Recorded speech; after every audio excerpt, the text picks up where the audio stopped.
Caesar, if you could. Caesar's helping us today. He's wonderful. Thank you.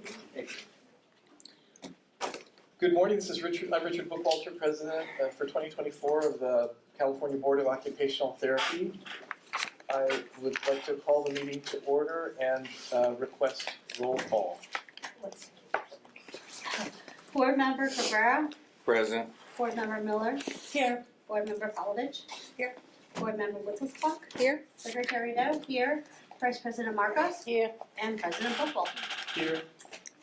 We're all here. Quorum. We have a quorum. Thank you. I don't have too many president remarks today. We have some people in the audience will in the public that will introduce later.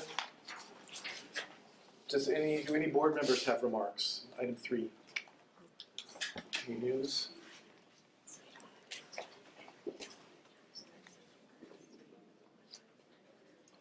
Yes, this would be a good point for me to talk about. Since we have Mary Everett here, we've sworn in a new member for our Disaster and Emergency Management Committee. Mary Everett, a former member of this board, a former president of this board, a distinguished occupational therapist. And she has kindly agreed to join us today. I was going to wait till 4, but I'll just do that. So welcome. Pleasure. Thank you. We did have a meeting this morning, so we'll be reporting on that later under one of the agenda items. Moving to item 3, board member remarks. Hearing none, we can move on to item 4, public comment for items not on the agenda. I'd like to welcome the public here today. You are not obligated to give your names, but you're welcome to do that. We'd love to hear who you are and how you came to us. If you have anything that you want us to discuss, we may not be able to discuss it today because if it's not on the agenda, but we can add it to a future meeting agenda. So, would anyone like to introduce? I'll go first. Hi, I'm Kristen Laughlin. I'm a faculty member at University of St. Augustine, also serve as Region 1 Director elect for OTAC, and I'm also on the Advocacy and Government Affairs Committee for OTAC. So here, as personal and then as a representative for OTAC. Thank you. Welcome. Hi, my name is Sabrina Tabrachi. I'm a level 2 fieldwork student from the University of St. Augustine. Hi, I'm Michelle Rigsby. I'm also a level 2 student from the University of St. Augustine. Welcome. Good morning. My name is Joyce Fries. I'm the Academic Fieldwork Coordinator at Rosemont College, and I'm representing the California Fieldwork Council. Good afternoon, everyone. My name is Steven Barrera. I'm looking into becoming an OT, and I'm very interested in the field, and that's the reason I'm here, just to learn more about OT in general. Welcome. Thank you for joining us today. I hope we do have public comment after each item, and if you have a concern or question, you want to raise your hand, we can consider it during discussions as well. But generally, it's at the end of before every board vote and at the end of our discussions after the board is done. Does anybody have an issue that they want to bring to the board to put on the board's agenda at this or a future meeting? All right. Thank you. Thank you for joining us. So then, if hearing none, I'll go to item 5 on the agenda, which is review and vote on the November 2nd and 3rd, 2023 board meeting minutes.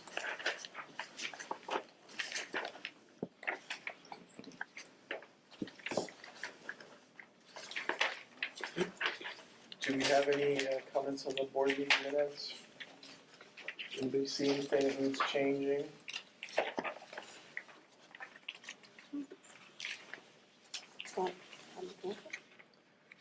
Yeah. So I'll move to approve the November 2nd and 3rd, 2023 board meeting minutes. Do we have a second? Yes. Like to say. Like to second? We have a motion and a second. Any board discussion? Hearing none. Do we have any public comment about the minutes? Hearing none. Let's have a vote. Board Member Cabrera. Present. No. Yes. Yes. Yes. Board Member Miller. Yes. Board Member Palovich. Yes. Board Member Witzelsbach, Yes. Secretary Doe abstain, Vice President Marcos, Yes. and President Football. Yes. Motion carries. Thank you. I do have one comment about the minutes, which it talks about Sean Conway joining us at the February 2024 meeting. It's going to be the next meeting for logistical reasons. But that's not a comment on that. The minutes are still correct. Okay, so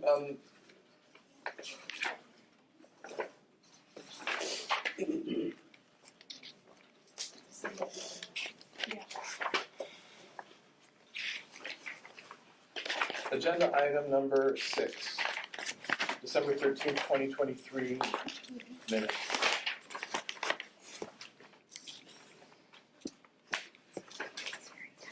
Do we have any board comments? No, December 13th. You know, there were 2 November days, so Got it. did we have any concerns about the second day? Okay. That's good. Okay, so we're on the December 13th, 2023 minutes.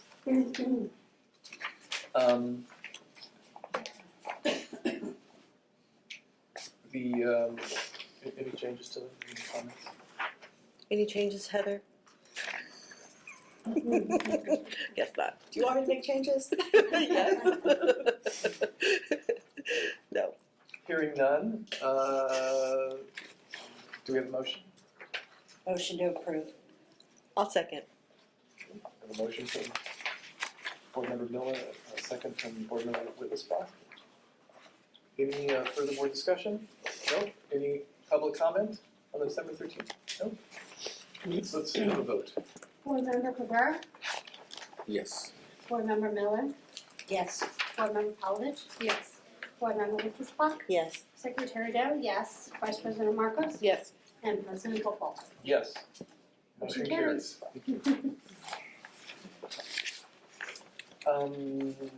Okay, so the next item on the agenda is item number 7, discussion and possible action on referring the issues of public health and dry needling to the practice committee for consideration. This is something that the board discussed as a future agenda item at an earlier meeting, as I recall. Fielding the request that came from a public comment asking the board to weigh in on these matters. 2 different public comments actually on both those issues. And the board discussed them at some length, and it was proposed that maybe they go to the practice committee. So the question here is, do we want to do that? Do we just want to refer these issues to the practice committee for further information and study and a recommendation to the board? Or should it stay with the board and continue to discuss at the board level? Or do we not, or do we just want to drop these issues altogether?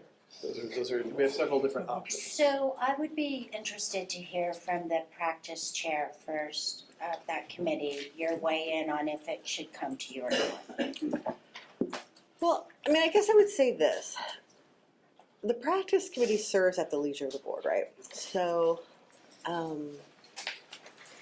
we're not there to make any policy decisions or anything. We're just a group of OT, quote, experts, people who've been practicing in certain practice areas for a long time that can gather information and talk about what is kind of the standard of practice going on out there.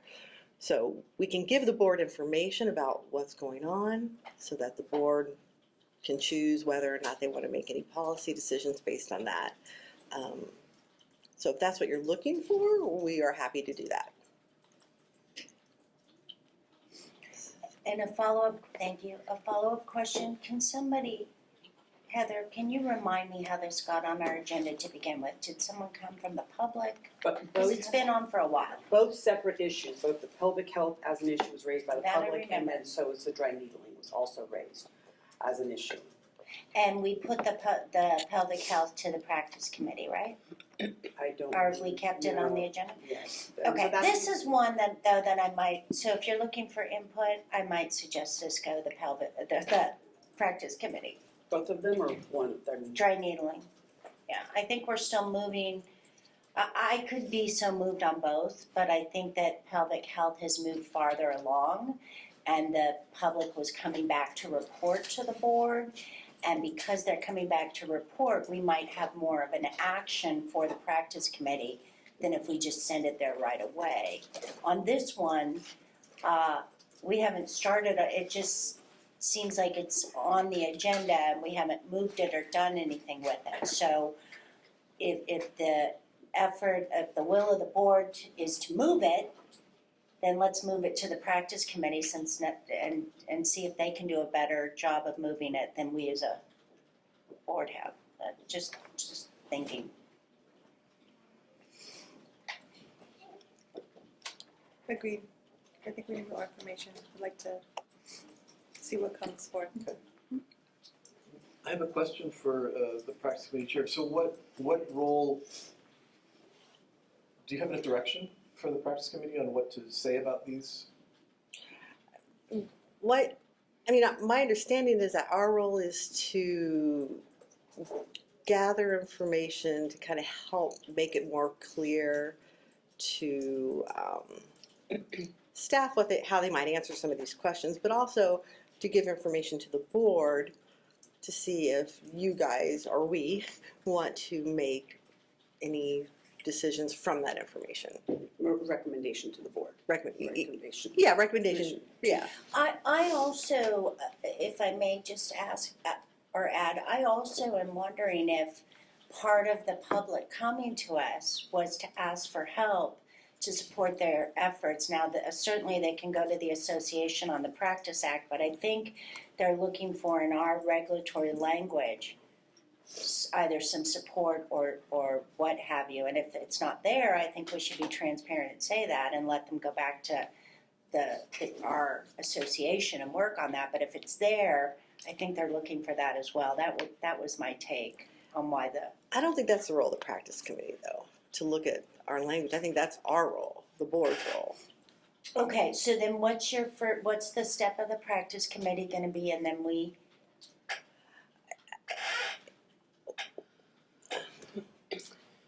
I think for me, who is not familiar with the whole practice, this public health and needling, I would like the practice committee to ask the public to give information about, what they think should be with the profession, if this should be part of the profession, right? I think that's part of the issues, that they want the OTs to be able to provide pelvic health and dry needling in the profession, but then also give us some background information, as you were mentioning, like what is in the profession. Is it common practice in not California, but in other states? Do OT practice this, or who practice this kind of health scope, so that we can, as a board, decide that if we want to take a position on this and support or not support this specialty within the profession. Does that make sense? It does make sense. I guess I would frame it a little bit differently. I think we have to be very careful when we're talking about scope of practice issues, because I think the language is already there, and I think it's purposefully, I think it's Vague. Well, our practice is very broad, and I think it covers a lot, and I think this is just something we've talked about at every meeting. I think what the practice committee can do is talk about what's already going on in the profession and what support out there is there in our literature, in our professional associations about what's going on. Perfect. I think we can give you that. Perfect, that's what I think the public's asking. Yeah. To have the clarification that we for sure can do this, that was my understanding, because everybody is already doing it who is qualified to do it, right? Because you're not going to do something if you don't know how to do it. But I think when, I'm not sure about dry needling, but with the pelvic health discussions that we had, that people are doing it, but they want also like a reference, right, that shows somebody, like you see, it says right there, we can officially do it. So I guess in the end of the day, I think maybe you're right, that's something we have to talk about, whether or not you want to specify the pelvic health, or if you as the OTs or the board is comfortable as is, and then people can just refer to, well, it's part of it, but it's not officially assigned or whatever it is. So, Beata, I actually heard, if I may, Dr. Wieselsbach say that it is a part of it, right, which gives me more, so it's off but the it's not table that it's not written out that it's pelvic health, that officially like what is included by pelvic health. I think that's what Carly de Leon was always talking about. Like they want to have it more, specified in our laws and regulation that is officially we can't do that because I guess there is gray area and some people don't know. And if I may just comment once more on that. Yeah. That's for the practice and the association to come to us with. We're working on the regulatory, they're not there yet. But I was specifically speaking to the dry needling that it is what you've described you would do, and if we could take pelvic health out of it, because I think they're doing their work and they're gonna keep coming. But if we go back to the dry needling, what you've just said the practice committee could do is I support and believe that's what our public's asking of us, so Yeah, we that can do was that. very helpful. We can do that. Yeah, may I just refer to the discussion on November 3rd about pelvic health is in the minutes that we just looked at. Actually, I found a typo, so maybe we should make a motion to change, make non-substantive changes. Just let me know. Okay, there was, I went on my long list of things that I thought were pelvic health that were not, that it's not in statute, so we couldn't say anything about it legally. And the same is gonna be true of, there's these other issues, so, but then the practitioners have a legit concern, and if I do this, am I gonna get a violation of the Practice Act if someone complains that I'm just on the basis of doing it. Now, if you do it badly, that's even worse. But and we can't answer that because the statute doesn't speak to it. Is that correct, legal? Yes. Yes. So I just don't want to give the practice committee a task where they can't really make a recommendation, except to say, is it not part of practice elsewhere? So is that? But Is my that what you're understanding, asking I for? feel like it's a dance, just follow, where I think it's gonna be a dance, I think this is a good first step. And they're not gonna come back and say we can do this or not, that's not our role, it's either in the language or not. But they're gonna have enough evidence to hand it back to the practitioners, to go to the association, for them to work on it, to come back to us, to put it into regulatory language. It's a dance to me. Okay. And I think the first step is what has been identified, and then based on their recommendation, we go to the next one. Is what I'm thinking, I don't know. Well, and if I may, along those lines, as we discussed at the last big meeting, I don't remember what day, that it would most likely have to be a statutory change, which of course could also be driven by the association. And it's possible that the committee could work to help to focus that as well. Great. Well, thank you for that robust discussion. Now, back to the issue at hand, do we want to, is it the board's will to refer pelvic health and dry needling practice, or one or the other, or both, or neither, to the practice committee for consideration? So you're asking for a motion? Yeah, and I guess there's also the question is either, we don't have to consider them together if you already feel like we've discussed. Would you like to know One, our but- position before we go to a motion, or would you like to go to a motion? We I'm can- just for we can dry talk some more. needling. We can talk. If you want, I'm just for dry needling going to practice committee. Okay, yeah. I think the group on pelvic health has some work that they were gonna bring back before the board. That may be the next step. There's no reason we can't send it to the practice committee, but I think they were gonna come back to us. Would you like to break that into one motion, the dry needling into a motion, and then consider? Yeah. I make a motion that we send dry needling to the practice committee. A second. We have a motion, a second. Any further discussion by the board? So then, is there any way that we can indicate within our motion that we are sending dry needling to the practice committee, but we would love to get more information from the public, whoever, I know who, but the public health, that we get more information, like like, I guess more like a update if the public is working on it to take it to the association to, Are we talking about dry no, meeting? public, public health. Let's do a separate motion Okay, for that. Okay, That that's what I makes was gonna sense. say, how do we wanna put it in this as a added or just separate? Let's do a separate motion for dry needling and pelvic health, since we have people who. We some have a people- motion on the floor, motion second, so. Yeah, the we have a motion on the public. floor, second. Is that okay? Mhm. We'll, Yeah, we'll no, cover that. it's part of the discussion, so. Is there any other discussion? So, yeah, it's time for public comment.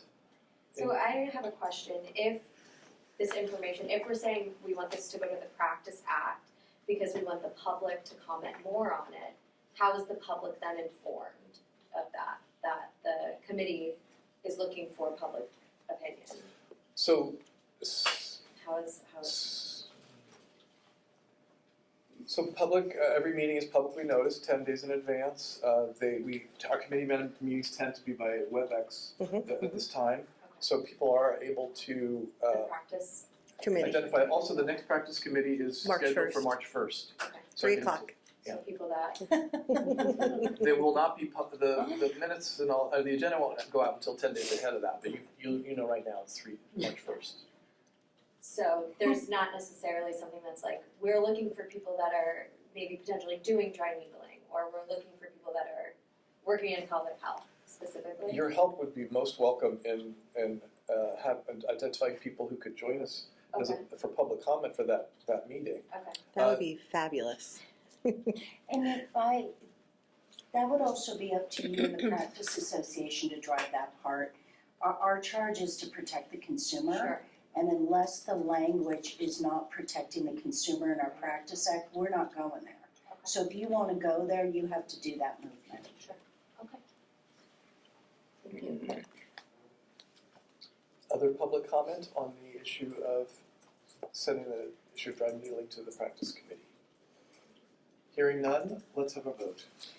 Board Member Cabrera, Yes. Board Member Miller, Yes, Board Member Palovich, Yes. Board Member Witherstock, Yes, Secretary Doe, yes, Vice President Marcos, Yes. and President Goldwasser. Yes, motion carries. Thank you. Now, shall we return to the second half of this agenda item, which is pelvic health?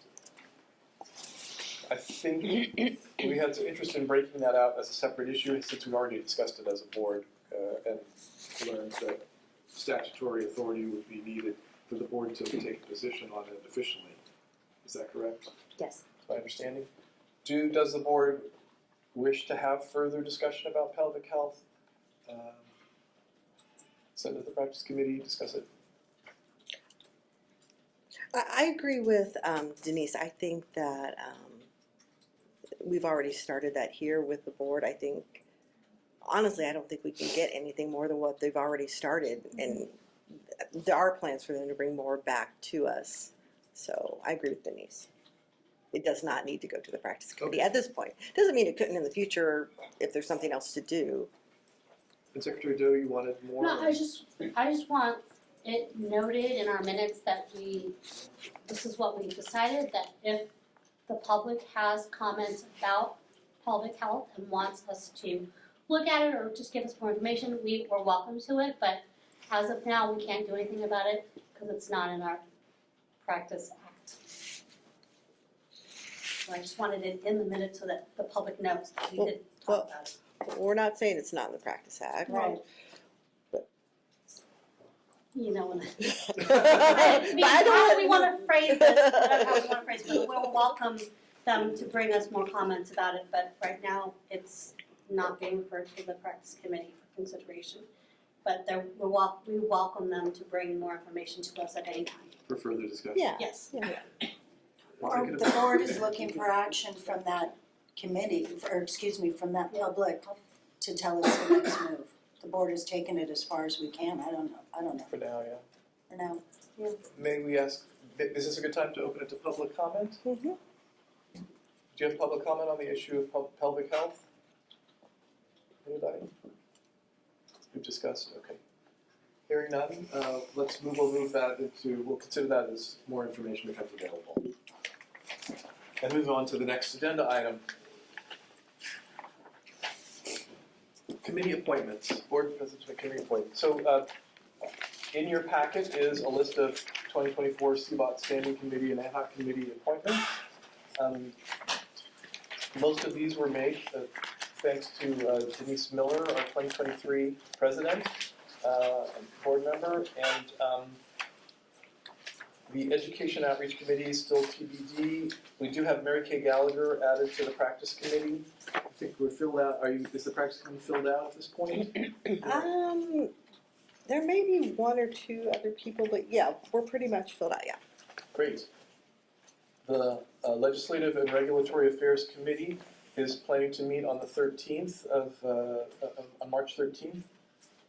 I think it's 1 o'clock. We'll talk a little bit more about that, about legislation tomorrow. As we mentioned earlier, the Practice Committee is meeting on the 1st of March. On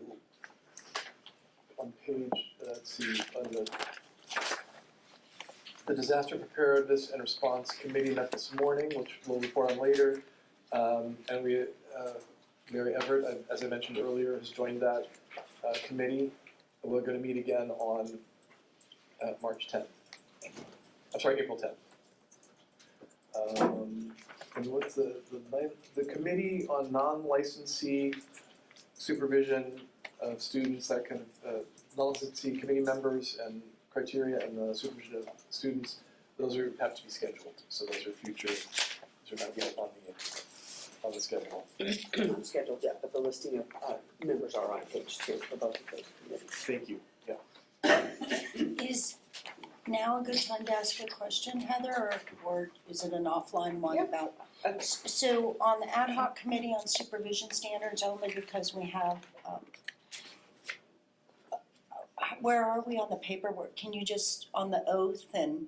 So the oaths need to be scheduled for all the committee members. And then when we have dates provided, we'll send out the doodle to them.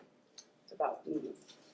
So do we have, just curious, do we have to wait for their oath to send out a doodle poll? No.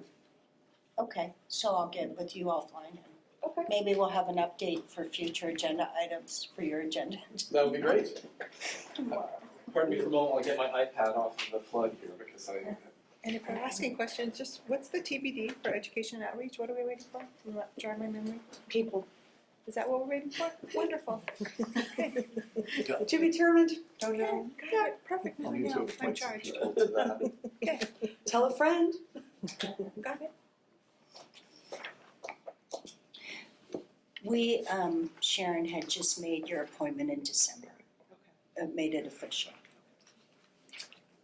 And if you want help in finding certain people, we can look back If we get those and then we send the lists, we connect them to our EO. to I think Richard? So staff will vet them and then Richard Rich will appoints. decide. Yeah, usually the staff finds out if they're a licensee or if they are eligible for being a committee. These are a few reasons they might Or not if they're a be. criminal fugitive and can't be. Yes. And then forwards them to me. So Okay. And we have Heather, can I ask for the full description of what's entailed? I can email that to you. Thank you. And if you have any ideas, Denise, anybody for members, let me know. Thank you. All right. Are we done with committees and upcoming committee meetings on the board side? Do we have any public comment about, yes? I wear bilateral hearing aids and Sharon has a very soft voice. I will speak louder, Mary. Thank you so much. You're welcome. Thank you. I'm reading her lips and I'm sitting right by her. Joyce? I just have a question about what the Education and Outreach Committee is, actually, so I could try to drum up some members. I can email you the purpose of that committee as well. Thank you, Joyce. Thank you. Thank you very much. Appreciate your help with that. Filling out, giving us the expertise that we may not possess as board members. Need a little bit more range of expertise on these committees and experience. All right. Any other public comment?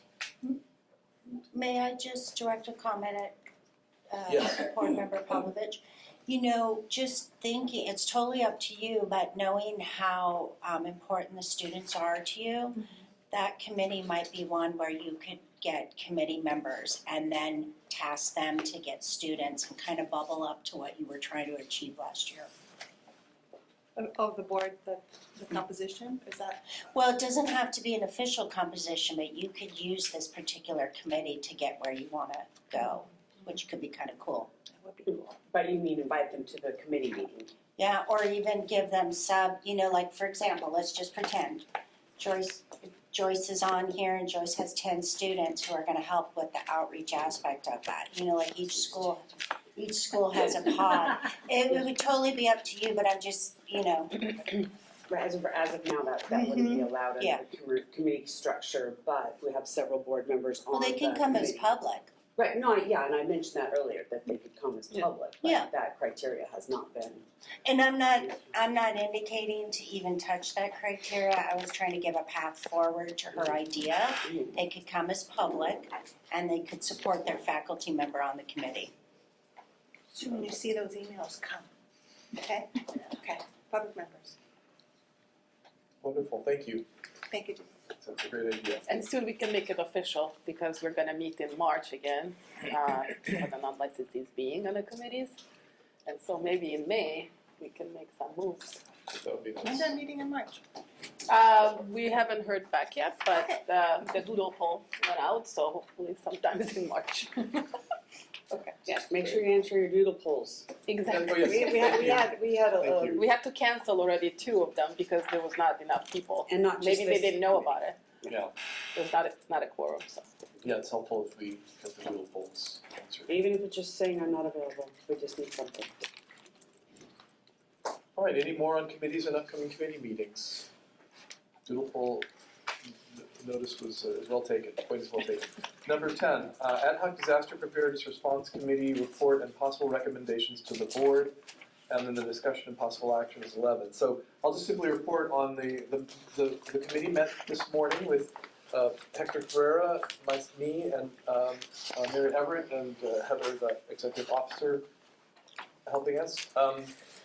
We looked at a number of different aspects of occupational therapists in disaster and emergency management, which includes preparedness, what happens during the disaster emergency and what happens afterwards. It's kind of a disaster preparedness was kind of how we were framing it earlier, but that's just the beginning part of it.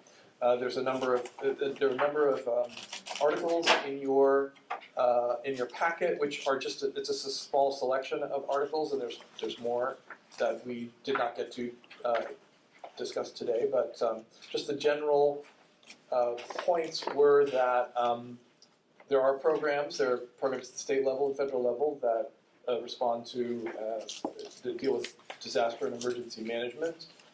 There's quite a bit of expertise in these articles describing occupational therapists and how their interaction with disabled people and refugees, and also many other situations with mental health with disasters. So that, and there's also a perception by OTs that they should be involved in disasters, but don't necessarily know how to proceed with that. There's one of the studies in here about that. So the board, the committee met and discussed these matters and thought, well, what could CBOT consider doing that would be relevant to this larger picture, which is what's going on around us. So we thought of several things that could be considered. A survey of occupational therapy practitioners regarding their disaster preparedness and management or emergency work with their clients. How many OTs, what do OTs do that's related to disaster and emergency preparedness? Are they doing it as part of discharge planning? What aspects are covered? Does it depend on the setting? A number of questions. We probably have to work to get meaningful questions that give different aspects of that and find out what the need is. We looked at the Emergency Management Services Agency. The first document in the packet under that section shows a program of the Emergency emergency medical services authorities, or in California, that had the California Health Corps and the California Medical Assistance Team, which included physical therapists. There's a job description for the physical therapist there. A lot of these look like occupational therapy activities. Exploring further how that came to be, that physical therapists are in this program, and what occupational therapists could do to participate as well. Perhaps asking the executive officer to connect with EMSA to find out what that process would be like. And so that was one of the recommendations of the committee to consider, for the board to consider. Also, another recommendation was for the CBOT webpage to include a separate page on emergency disaster management. And we have some information about emergencies, and then include some resources, especially within the state. There's a large state infrastructure. Each state agency has emergency plans from DCA, the Education Department, the California Health and Human Services Department, and they have websites and they have resources so that occupational therapy practitioners can get involved and help further support consumers in their communities, also build their skills and expertise in disaster management. So that was having a webpage resource on the BOT CBOT website. It was a recommendation. That's the another one was we had a discussion about how ACODE standards don't address disaster management at this time that we could find, and so some kind of communication or interaction with ACODE on national education standards, developing perhaps or identifying national education standards with regard to disaster management. The resources page facilitated how the board could facilitate linkages with people with disabilities, and disaster planning would also be, and disaster management would be something for the board to consider. Once we have information from on a survey of need, we could consider adding a continuing competency requirement, or PDU, on specific to disaster management in our continuing education regulations. And also that the board consider exposing the board's interest in competency and concerns about the need for training and the national conversation about disaster planning through these efforts. Does that make sense? Was that clear? That's kind of a little wordy there. Super exciting that you guys met. Super important topic. Occupational therapy definitely needs to be there. Might your committee consider also including the word first responder? I know that first responder has been identified as police, fire, nurse, but post-COVID and some of the emerging practice areas like occupational therapist in street medicine, occupational therapist in the ER, from an acute standpoint, we are in many areas identified as first responders on that team. I don't mean we're the first, I mean we're on that team.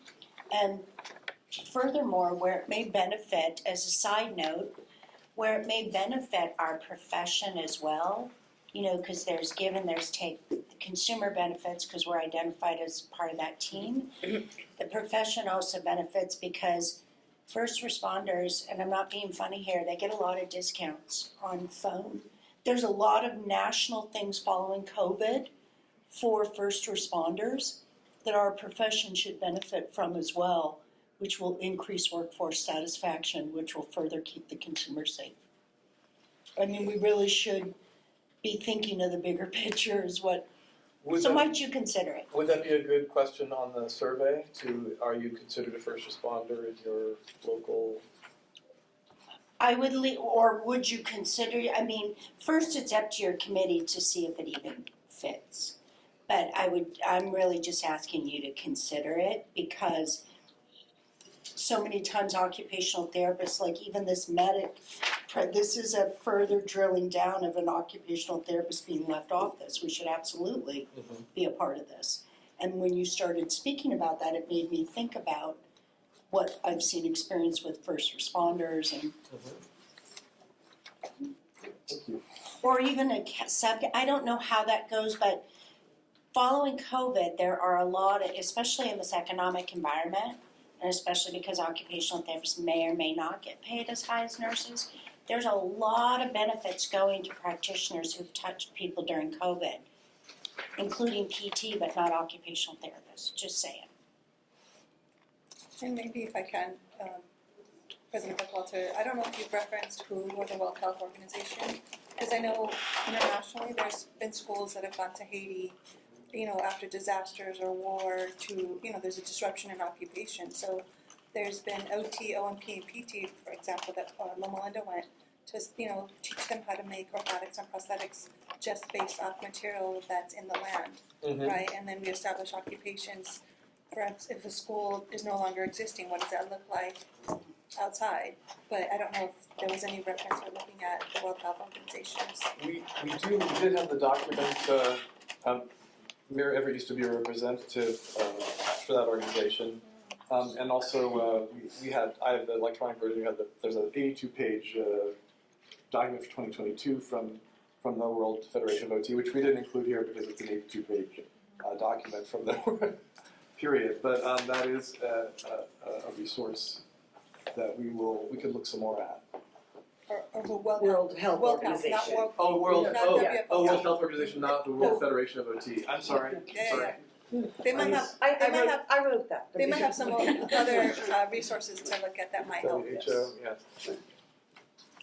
Yes, go ahead. I'd like to speak to your comments because we found about 20 years ago when we started this conversation that we didn't think that very many therapists were really putting forward the concept of training, evaluating their client group for their readiness, for the response, and then for their rehab afterwards. And so the purpose of the survey is to consider asking licensees around California, do you do this with your clients sometimes, all the time, or never? And then what is your area of practice? Because we figure home health people are probably more geared into this than other types of professional venues. And then we also wanted to find out if they had an interest, would you be interested in learning more about this?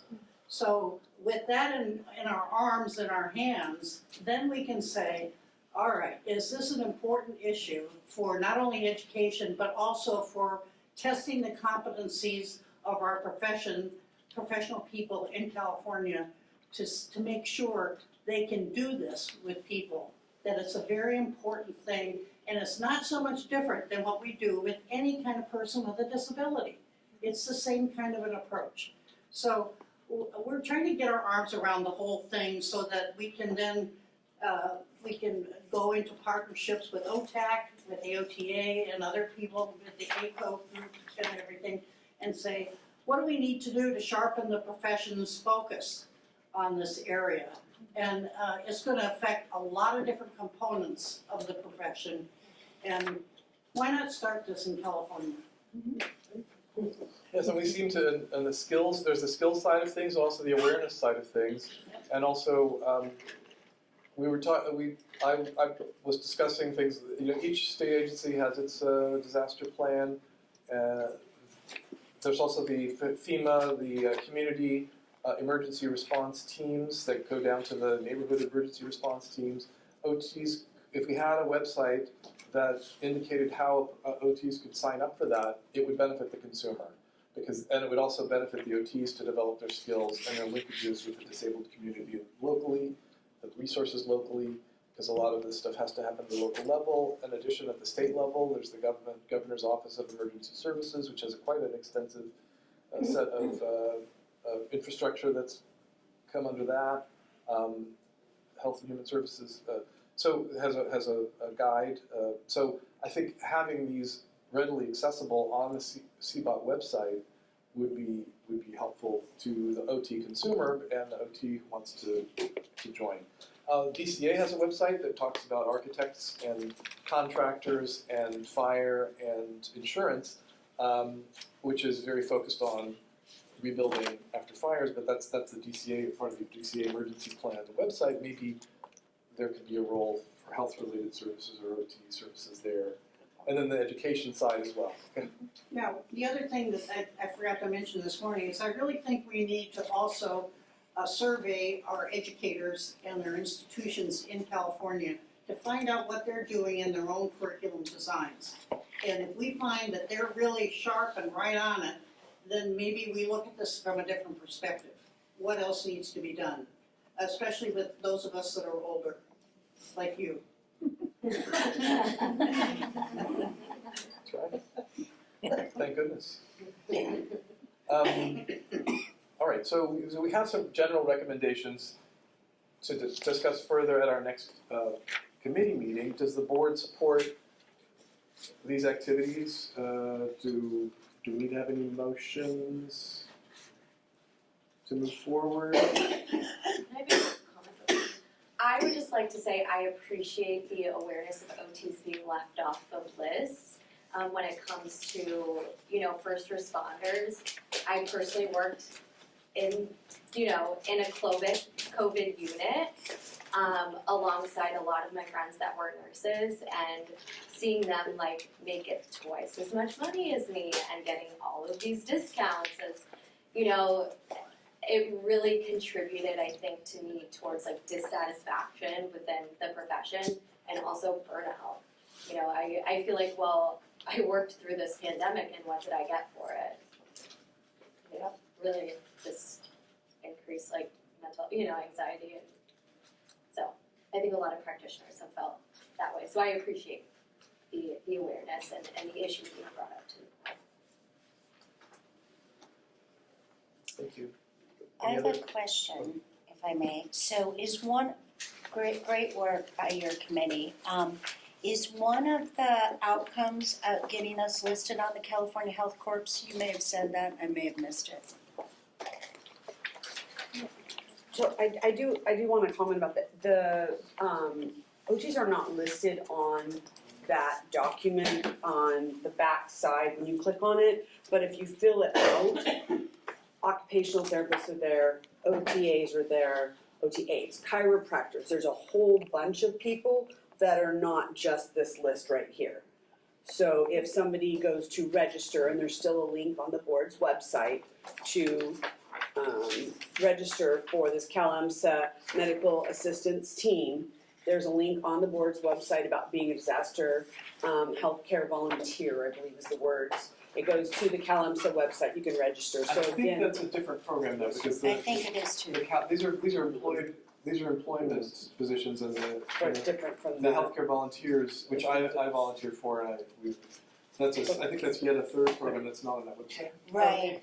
And do Okay. you remember, Richard, if occupational therapist was listed? Here's the Yes. context of, I don't remember that. I remember being contacted during COVID and not being able, I did not remember OT being on there, but you remember me. Volunteer, well, it was, On the volunteer, because I remember that there was some complication around me being able to volunteer and I couldn't figure it out. But if you No. remember it being there, I'll go with that. I remember the same thing. I was just going through my emails at our meeting this morning, because I never throw away emails. So I had some of the disaster volunteer emails. I was trying to find it, but I'm not sure. But moving forward, I think what we need to do is try to see what it is, what the process is for getting included. I'm not sure any PTs were actually hired under this program, because I was looking that up, and there were salary ranges for different positions, but there was no PT salary. And I read about a case in Imperial Valley where they did set up something in Imperial Valley, and that they hired a PT outside, contracted outside or something for a PT for that, because they couldn't.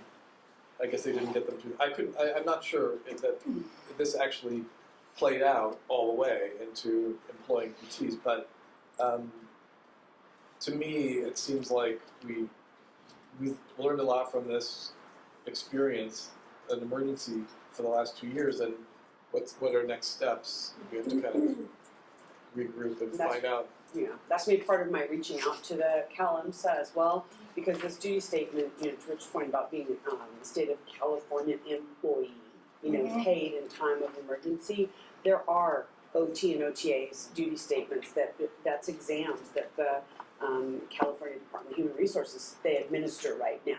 So there are different state agencies that use OTs and OTAs.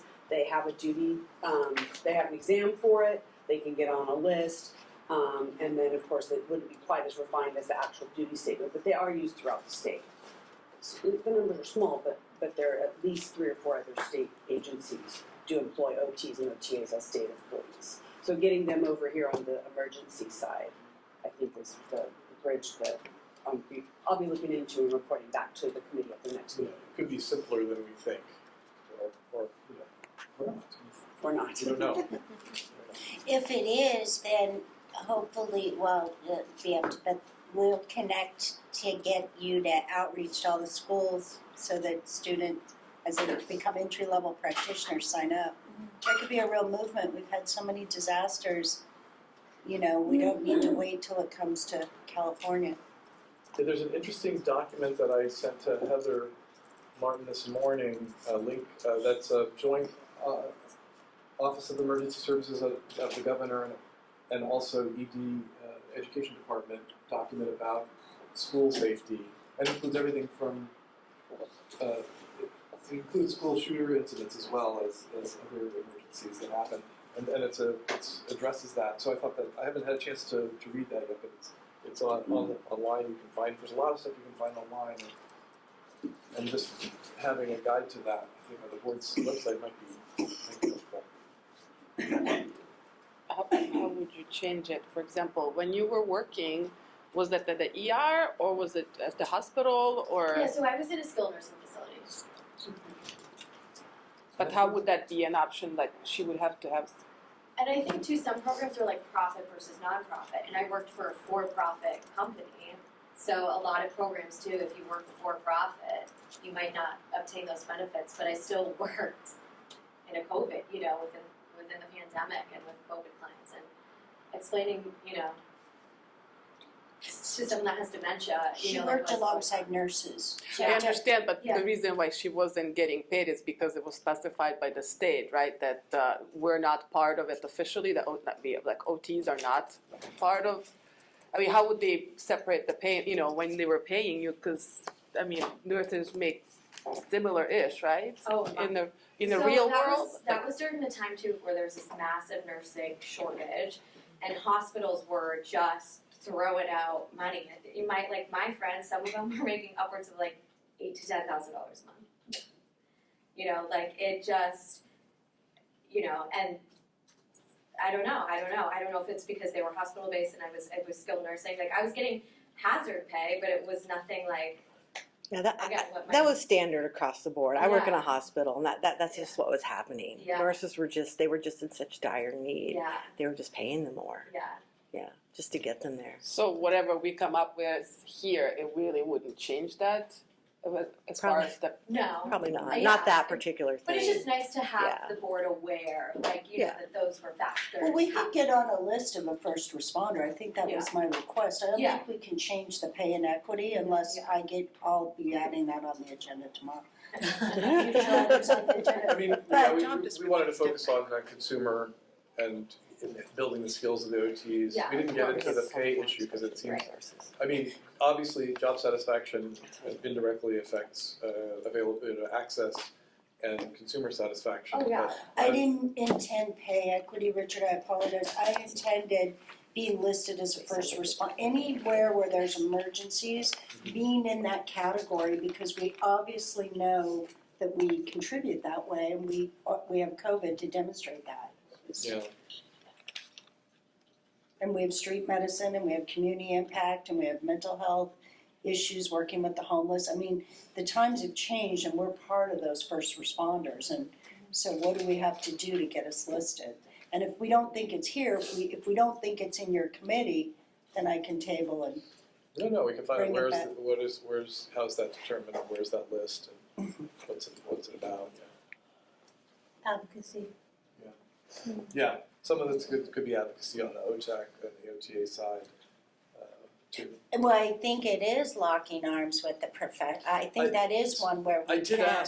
I did reach out to OTAC before our meeting to find out if there had been any recent disaster preparedness work, and unfortunately there hasn't been. So I've alerted to them to our interest in this topic as a board from the consumer protection standpoint. So we may see more action from OTAC in the near future on that. So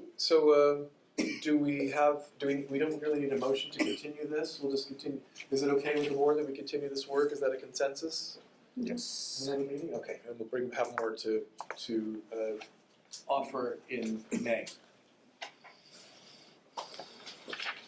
All right, so, Exciting. thank you, so we're moving, any further public comment? Great, discussion, and then we're on number 12. Which is the practice committee report and possible recommendations to the board. And I'll leave it to Christine Littlespot, our committee chair. Okay. And feel free to chime in. Richard is on our committee, so. So we met last time, December 8th. At our last board meeting, we discussed the October practice committee meeting, I believe. And we had one topic of discussion that day because we're still training the committee members about what our role is. And we spent a long time talking about that. And we talked about, we were tasked with talking about whether or not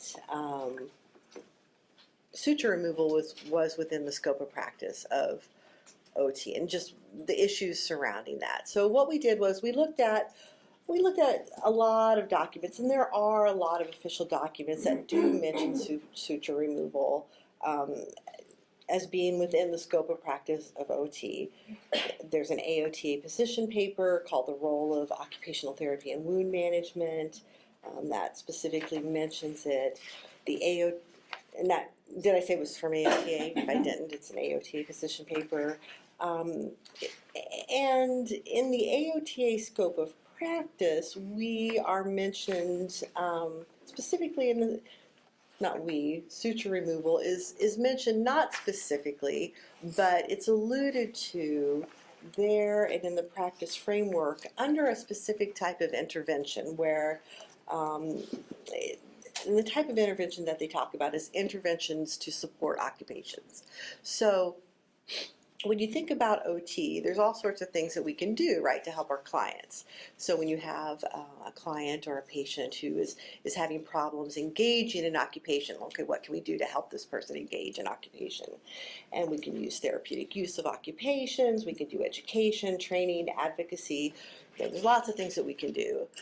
One of the things that we can do is this group of interventions called interventions to support occupations. And some of the things that fall under that in the documents, scope of practice document, as well as the practice framework actually lists a few, but says it's not limited to these things. It lists dry needling, it lists physical agent modalities, things like that fall in this category, and that's where suture removal and wound care would fall.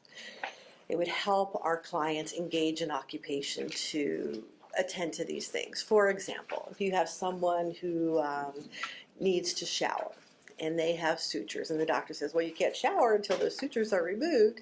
If we do the suture removal with the doctor's orders, then they can engage in that occupation of showering. So that's kind of where it falls. Not kind of, that is where it falls. So this is talked about in a lot of our documentation and documents under this interventions to support occupation.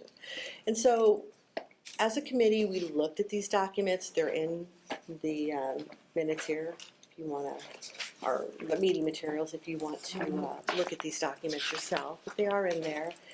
And we talked about, what this meant, and we looked at our scope of our practice act here in California and what that, looked like. And kind of compared and contrasted the two, how those fit together. We thought that those fit together quite well and that was covered in our Practice Act, we felt. And there was another point that we talked about within the official documents through AOTA, these documents consistently stated something like, yes, it's within our scope of practice, but you shouldn't do it unless you're trained to do it, which they say about everything. And we looked at our law, our licensing law, and we also have that statement. And Heather, you can probably give the exact statute, or close to you. No. Can you give the language? I thought that would be in here, but it's not. But we do have that. That was a reg. I'm sorry. I put you on the spot. I don't, can you keep going and I'll Yeah, it's find, okay. I'll Yeah, find, yeah, I'll that's fine. circle back. That's fine. But we also have that in our licensing law or regulations which define the law. So, that's very consistent too. It's like, yes, it's within the scope of practice. There are lots of things that we're trained to do that are legally within our scope of practice, but, please don't do them unless you're trained to do them. For example, I'm a hand therapist, but, I wouldn't, after 30 years of practice in hand therapy, I probably am not going to go out and do a developmental assessment on an infant because I haven't done that in a long time. Am I licensed to do it? Yes. Is it within my scope of practice? Yes. But I'm not really trained to do it after 30 years of not doing it. So that's very consistent. So we talked about this as a group, and it was the opinion of the practice committee and the recommendation to the board that suture removal was within the purview of occupational therapy. It was within the scope of practice of occupational therapy. So that is our opinion that we wanted to bring to the board based on all this documentation that was out there. And I don't know what you want to do with that information. Personally, I feel like it is covered within the language of our law, our statute and regs. I mean, I think, if you compare and contrast what the official documents say and what our licensing law looks like, and you take that language, please don't do anything, or not please don't, you shall not do anything unless you're licensed or unless you're competent to do it, and if you do, you'll be held accountable for that. Do you have it? Knowledge, skill, and ability. No. Okay, knowledge, skill, and ability. Okay. There's under the hand therapy, it's a little bit expanded about the knowledge, but then in the regs it talks about no one shall provide services unless they have the knowledge, skill, and ability to do so. Okay. So it is within the language of our regs. We felt like that covered it. So for what it's worth, that's where the committee stands. We wanted to bring that information to the board. Let me think for a second. I probably have more to say on that.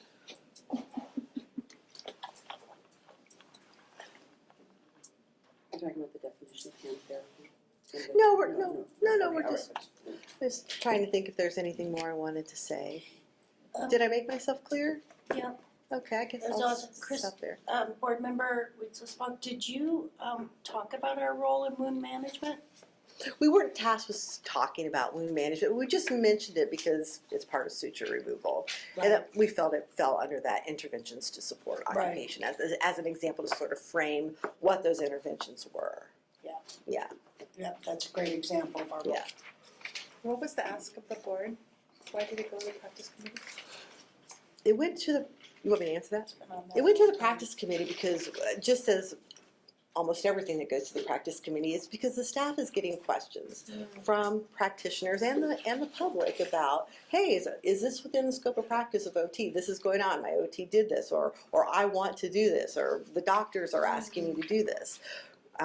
Can I legally do this? Or, I've been doing this and a nurse told me it's not within my scope of practice. Can I do this? Can you please make a statement about can I do it or not? And we've been grappling with, this on a variety of fronts because, as we've talked about, OT is so wide and broad and, what is OT? It's so broad. And we have defined that in statute, what OT is. And there's a lot that falls under that is not specified, but people want it specified. They have questions. And I understand that. And it kind of puts us between, right. At the same time, we do have that language that even if it's within your scope of practice, you shouldn't be doing it unless you're, Qualified. well, those words, what you said, Heather. Have the knowledge, skill, and ability Knowledge, to do skill, so. and ability to do And there's so. a tension between specifying in the law, which is, I mean, if it's not specified in the law and the staff gets a complaint about an occupational therapy practitioner doing suture removal tomorrow, let's say a complaint came in, they're doing, just on the basis of the OT doing suture removal and it's not in the law, what does the staff do? It's very challenging. If they botch the suture removal, then it's easy. It's relatively easier Right. because they've harmed the person. But if they did a great job of suture removal, but there's a complaint against them for that, then what? It's not, our law does not speak to suture removal specifically, but it speaks about having the knowledge, skills, and ability. So you could refer to that, but then there is that gray. We had a long discussion about pelvic health, as we've discussed, where we're told we can't. That's not. We need a change in statute to include that in the law in order to make any kind of regulation about it, make any kind of statement about it. To include the words. To include the words, pelvic health, and the same would be true, obviously, of these other issues. But again, I'm going to go back just as a general statement. What are we going to do? Are we going to specify Over-regulate. every single intervention that we do? I mean, it's simply not possible. It's simply not Or possible. necessary. Or necessary. Would be super over-regulated. Yeah. Yeah. I think it falls with all the other, I'm sorry, with all the other discussions we've had, public health, everything else, in terms of there is documentation, there's stuff that we have Don't already. forget to speak a little louder. Oh, yeah, sorry, Caesar. For We Mary. have, for Mary. We have information already that Christina just shared that's already there. This kind of for me falls into all the other categories we've been discussing in terms of we don't want over regulations, right? I think we're covered. I mean, if you, I think if I remember correctly, this came to us from the public, and I think Yes. your committee has done, not a practitioner public, yeah. And so, I think your committee has done an outstanding job of providing evidence of where occupational therapists do this. I'm satisfied the consumer's safe. I think we could probably say, great job for getting this off our agenda. I like closure. We all like closure. We all like closure. Does that help staff, Heather? Your honest opinion. The public comment is 2 years old. Are you really going back to them? Come on. No, I never doubted that it was. I mean, there's regs, I don't know how long the thing about topical medications has been in there, Yeah. so. But it'll come up again. Yeah, It'll come up. so, I think that suture removal and, wound management, although not specified, it's covered. And not only that, even in statute regarding, hand therapy, it talks about restoring function, right? That's one of the parts, but I mean, you treated it at the beginning, so now what? You can't just stop treating them, So I think it's safe, I think we have what we need. I mean, I think if you've gone to OT school and you've looked at these official documents about what is OT and what our profession supports, I mean, I think it's very clear, some of these answers, like what is OT? I mean, we're not going to go out and do surgery. I mean, we don't get questions like that. Is surgery within the scope of OT? No, because no one's asking those questions. It's clear it's not. I think we're getting questions about, a lot of times, what we know is OT, but what's not specified, and people are scared. And I understand that. You said that was from the public. I understand. They just didn't know. Or maybe maybe it was a nurse who was a patient who was like, can OT do this? Or whatever, But. And we didn't have a practice committee at the time, and now we have one full Yeah. of all kinds of experts, and it's just so nice to see this managed. Thank you. So that's kind of where we stand, and we will continue to bring. So to answer your question, I knew that this report was coming up. I'm like, I don't want to get ahead of myself, but this is kind of how we will be approaching things in the future. So please consider this when you're considering if you want to send something to us or not. We won't be coming back saying like, yes, we want you to, whatever. Right. We'll be bringing you information like this. Is it appropriate to accept the report of the committee and leave it at that, as a motion? Do we need to make a motion? I don't think you would need a motion. We don't need a motion for that. What do you do for the minutes though? Well, for the minutes. Under 12C. So we could have a motion to accept the minutes. I make a motion that we accept the minutes of the practice committee on December, October 23rd. October 20, 13. October 13th, And, 2023. well, that wasn't the And- one I just hold on. talked about. Right, but She the was minutes are two referring separate to things. December 8th, right? Yes, yes. No, it's you need to accept the October minutes because the October minutes had to go to the practice committee in December for their approval. I see. And then it comes to the board for acceptance at the next meeting. Oh, So okay, it's and so- accepting the October 13th practice committee meeting. And that's it. There's not Correct. gonna be a separate motion for the December. But there will be after the In May. May 1st practice Got committee it, meeting that's when what they, you, okay, because thank they'll you. approve, the committee will approve its own minutes Perfect. first, and then they'll go to the board. Yeah, okay, so I make a motion, thank you for explaining. I make a motion that we accept the October 13th, 2023 practice committee meeting minutes. I'll second. Okay, we have a motion and a second.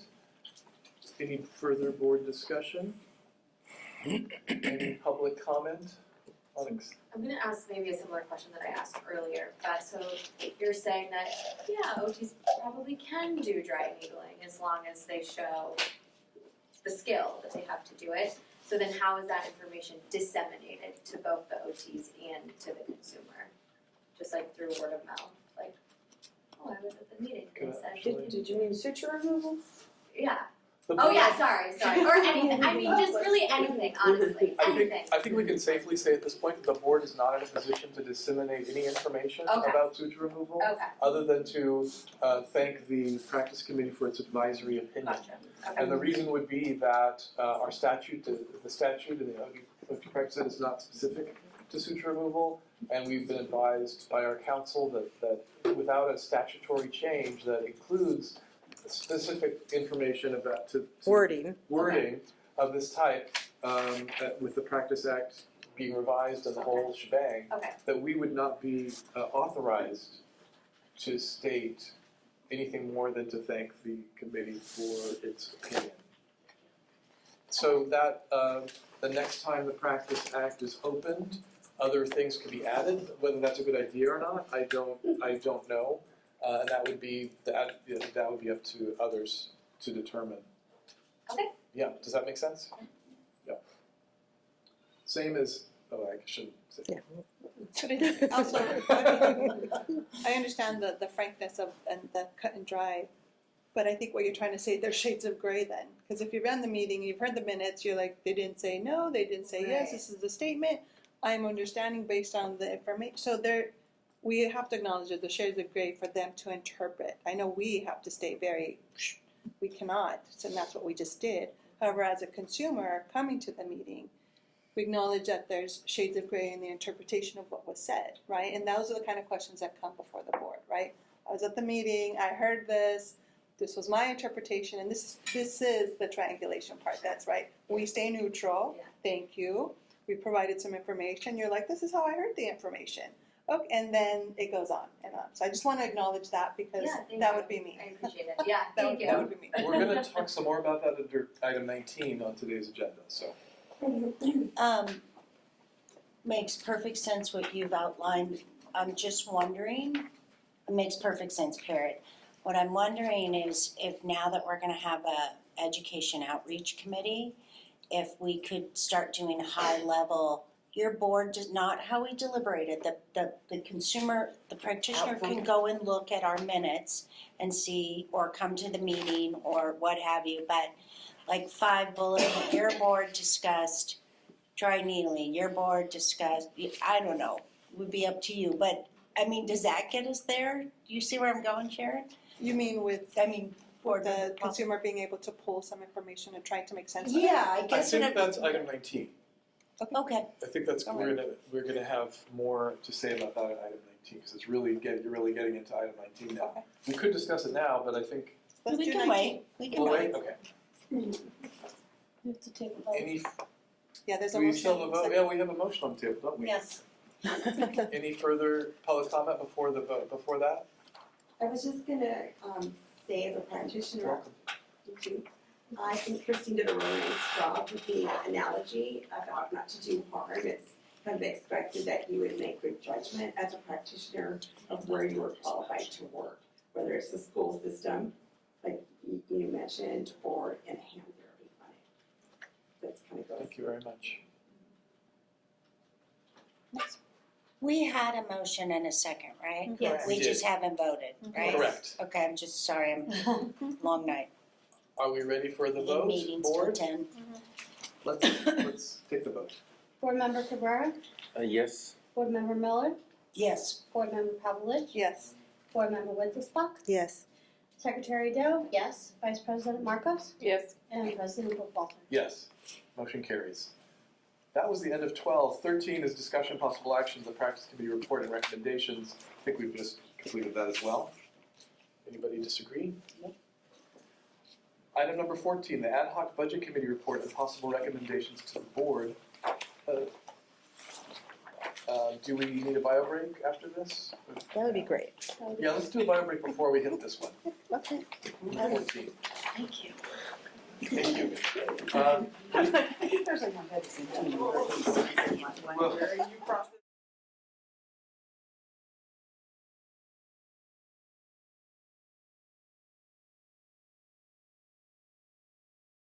Please, thank you, Susan.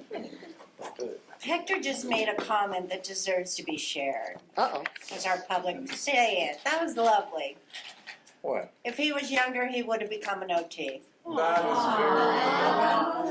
He's Thank got- you, Hector. He's brought a student with them to influence, very nice. You're never too old. I mean, you can go to school together. Let's go. Yeah. Serious. Just hope I would graduate. Well, thank you. That's a wonderful way to recommence our meeting for February 8th, our California Board of Occupational Therapy meeting. Welcome back.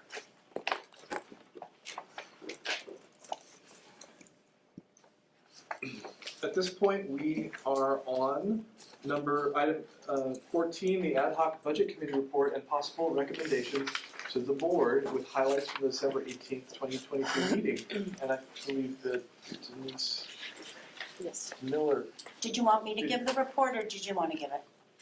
the committee chair, Okay, All right, then. go ahead and start, yeah, I'll leave it either way. Okay, pretty straightforward. yeah, okay, well, the committee highlights are in the package. And immediately following that are the two primary things. The first one being the legislative language approved by the board in August of 2022 to establish new fees and increase fees to ensure future fiscal solvency.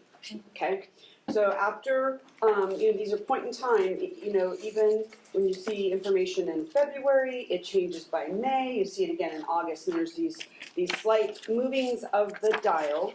And so what happened was it was determined that one, a fee increase would not be needed as soon, and then also that the fees would probably generate too much revenue. So the board, as a special fund agency, uses the revenue earned to pay for all of its operations, all operations. However, Can we, oh yeah, do you mind if we do this more fluid? yeah. You heard that we recognized that we had an overage of funds, right? And you will share that with people, right?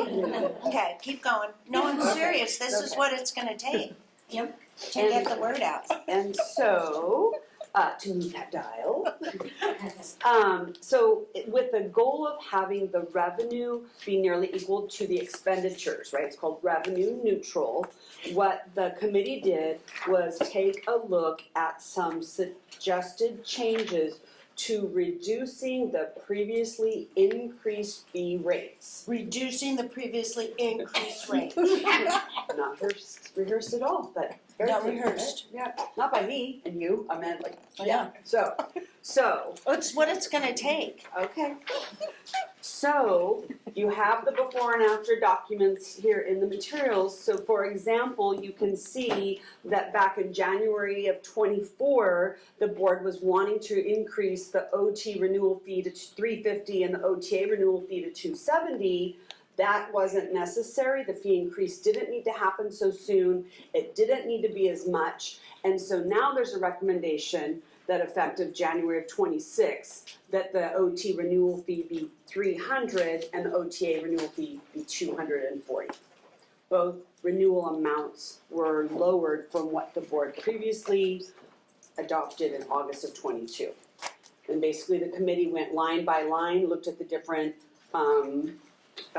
fees being charged. There were only a couple that didn't change, but the majority of them were reduced. Woo-hoo.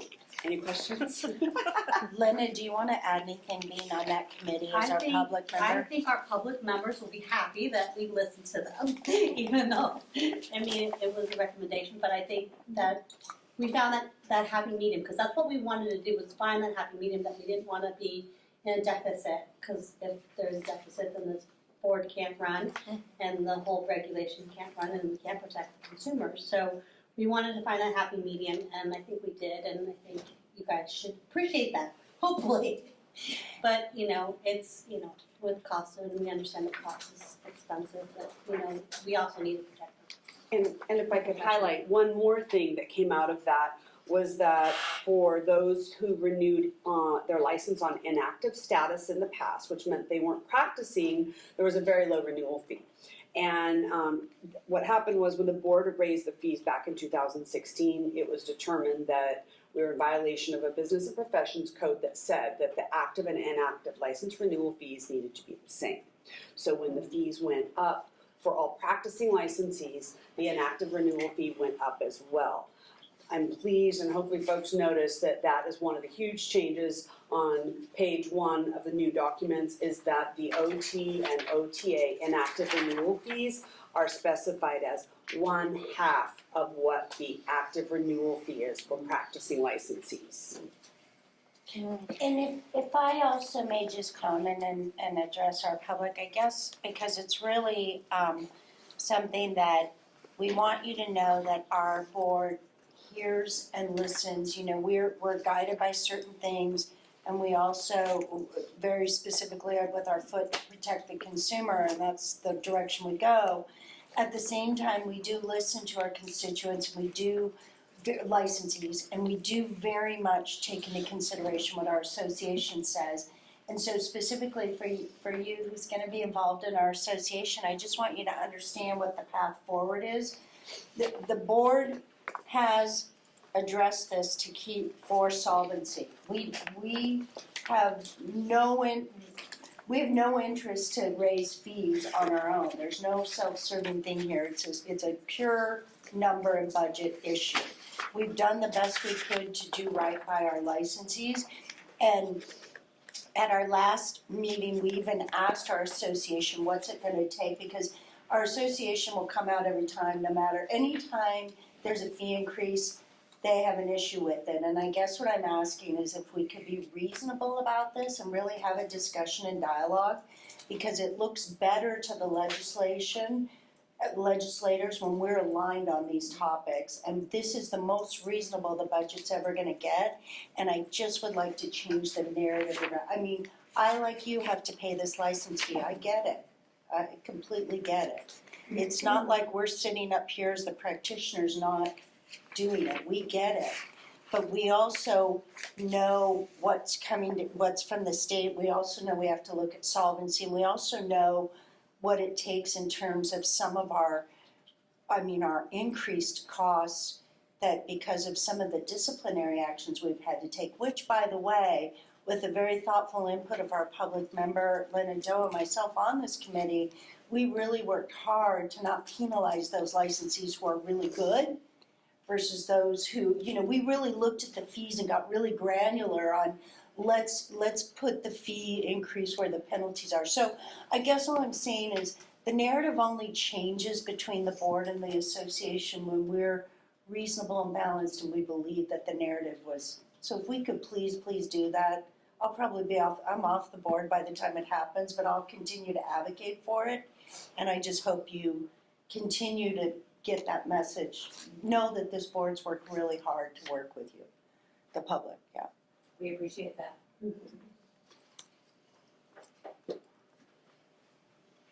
All right, so do we want to have, use this time to give the public an opportunity to comment on the new fee schedule and language?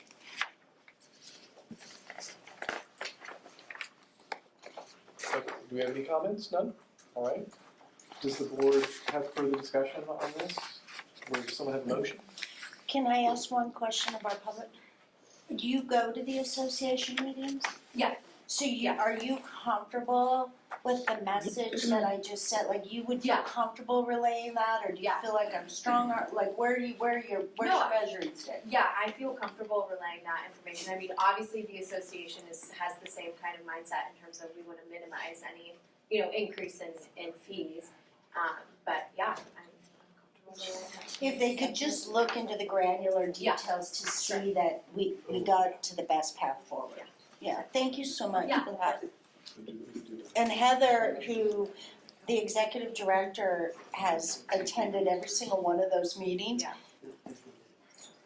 Heather, you'd be available if she was going to an association meeting, would you be available to present and talk about how?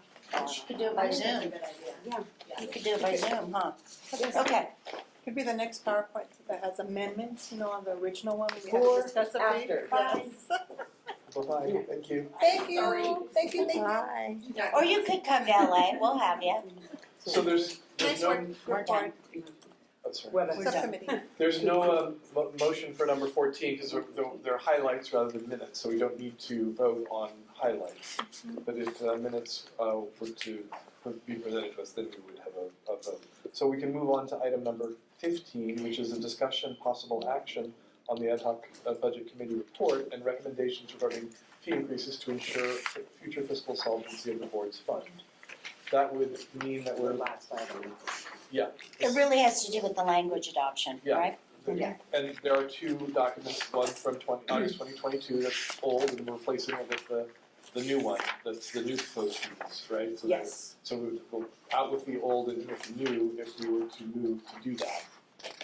Is there board discussion on adopting the new fees structures as outlined in this new document, proposed language? I move that we adopt the new fee to ensure future fiscal solvency of the board's fund. I'll second. Motion and a second. Do we have further board discussion? Hearing none, do we have any public comment? Seeing none, we have a motion on the table. Are we ready to vote? Can we just do one last pulse check though? I just want to hear from people who weren't on the budget committee. You're comfortable with the language, right? Nobody spoke up, you're good? Okay, great. Thanks for verifying. Would anyone like to speak against the budget proposal on the board? No? Okay. Let's proceed with the vote. Board Member Cabrera. Yes. Board Member Miller. Yes. Board Member Palovich. Yes. Board Member Whittlesbach. Yes. Secretary Doe, yes. Vice President Marcos. Yes. And President Bookwalter. Yes. Motion carries. Thank you. Agenda item number 16. Update on the communication plan, messaging, and development of frequently asked questions regarding future fee increases. May I ask our Executive Officer, Heather Martin, to speak to that? So what you have before you is both a draft communication plan, identifies both some Office of Public Affairs activities. It goes into on page 2 what the audience, different audience would be versus in the topic, right? So the topic, for example, for licensees is going to be a little bit different for applicants or a little bit different for other stakeholders. There's also some different recommendations following that middle of page 2, talking about different ways to get the information out about the fee increases. Again, with this, far lead time so that, folks are informed, and if they have an opportunity to have a discussion, they can do so sooner rather than, at the 11th hour. And then following that, at the bottom, Can you speak a little bit to how language is noticed? For the record, just okay. because once the language is noticed, there's a period of. Well, so the language the board just approved is language to go into a fee bill. And so what that means is we will put together documents and seek a legislator to carry the bill so that the board can get these increased fees. There is not statutory room enough for these except for the renewal fees, but then we could have raised them by regulation, but would have been stopped there. So recognizing that simply increasing the renewal fee was insufficient, it was common in order to let the renewal fee increases not be as high as previously planned. It was necessary to not only raise other fees, but also establish new fees, again, all which needs to be done in statute, not via regulation. Okay. And so, when the board does get a sponsor for that fee bill, we will report it during the board's meeting. We can also use our email blast, webpage announcement, sharing the messages on our social media also as a way to get that information out. So that's happening, and then there's a communication plan happening at the same time. It would, well, they're like, it's kind of like part, yeah. Don't the legislators ask about how we inform the licensees? Isn't that the reason? They're gonna wanna know about opposition, and so I think that's part of the communication with the association and other stakeholders, so that even if, for example, they can't go on the record supporting it, they could at least, stay neutral and not have an opposition position. Just curious on page 2 and 3, I recognize in your report you said 2026. I recognize that these documents were from the first time we went through, but they would be updated from 25 to say 26 on everything. Yes. Okay. Yes. Yeah, and these are sample messages, and so these they have not gone out, they're really for your approval, just to make sure that the messaging is in alignment with the message that you want to share. And so these are, not final by any means. You can see even in the examples after the different messages, it says link to FAQs, right? It kind of says that throughout. So, Thank you. So even towards the bottom of page 3, it says as of October 21st of 2021, the board was projected to be negative in fiscal year 22-23. Well, now here we are, it's going out to 25-26. And so the mechanics of this would be that we get a fee increase bill introduced in spring of 25, that it goes through the process, gets signed in 25, becomes law in 1 of 26. And if that happens, then that's why this document refers to fiscal year 25-26, because the board's fiscal year goes from July through June of the following year. And what that means is for the first half of the fiscal year, July through December 31st would be at a new set of fees, and then January 1st through June would be a new set of fees. So you have half a year at the old rate, half a year at the newer rate of revenue. And just as if I may point out, Heather, as part of your institutional knowledge, having been with the board from the beginning and given that you're retiring before this takes effect, this is serious because it could get lost in translation. I almost am wondering if part of your messaging as long as you're with us through December, and then the person you're training could include things like, this is what it looks like if we're insolvent, because I don't think perhaps our licensees understand that you're more arm in arm with the license board if we're, then you think you are. You're not gonna come to us for disciplinary reasons, okay? So on the practice issues, and as much as we're protecting the consumer, we're protecting you, and we have to be locked arm in arm going forward versus, and one of the ways to do that is to say, here's what happens. This is why we can never be insolvent, because it doesn't protect you, is what I'm really trying to say. And I really think we have to go harder this time, because and even though I'll be off the board, I'm gonna call the association. If it was unreasonable, I'd be the first to say it's unreasonable. All of you would. You're all reasonable people. But it's not unreasonable. We examined all the data. We went deep into the data and came back and then even lowered them. And so it needs to go forward in this next legislative session. Like, insolvency is not an option for this license board. The governor's not gonna get rid of us. It just means that you're not as protected as much as you think you are, right? Am I going down the right path, Heather? Like, are you gonna? Will be more protection for the consumer, more so than the licensees. Well, the licensees. consumer's not protected if they're not. If the people Yes. taking care of them aren't, Yes. yeah. Mm-hmm. Well, and it's any fee increases are going to be a hardship for some, and some people are going to come late to the discussion and find out about it later. Some people find out about it earlier, and each person needs to be brought along with it in their own time frame. So I do think we're going to, someone's going to oppose this bill with this fee increase, and we have to be just prepared to explain why it is. And some people the starting point is going to be today.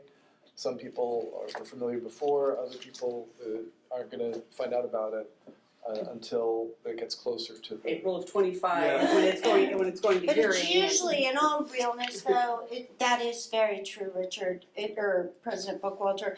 But in all realness, it's usually the association.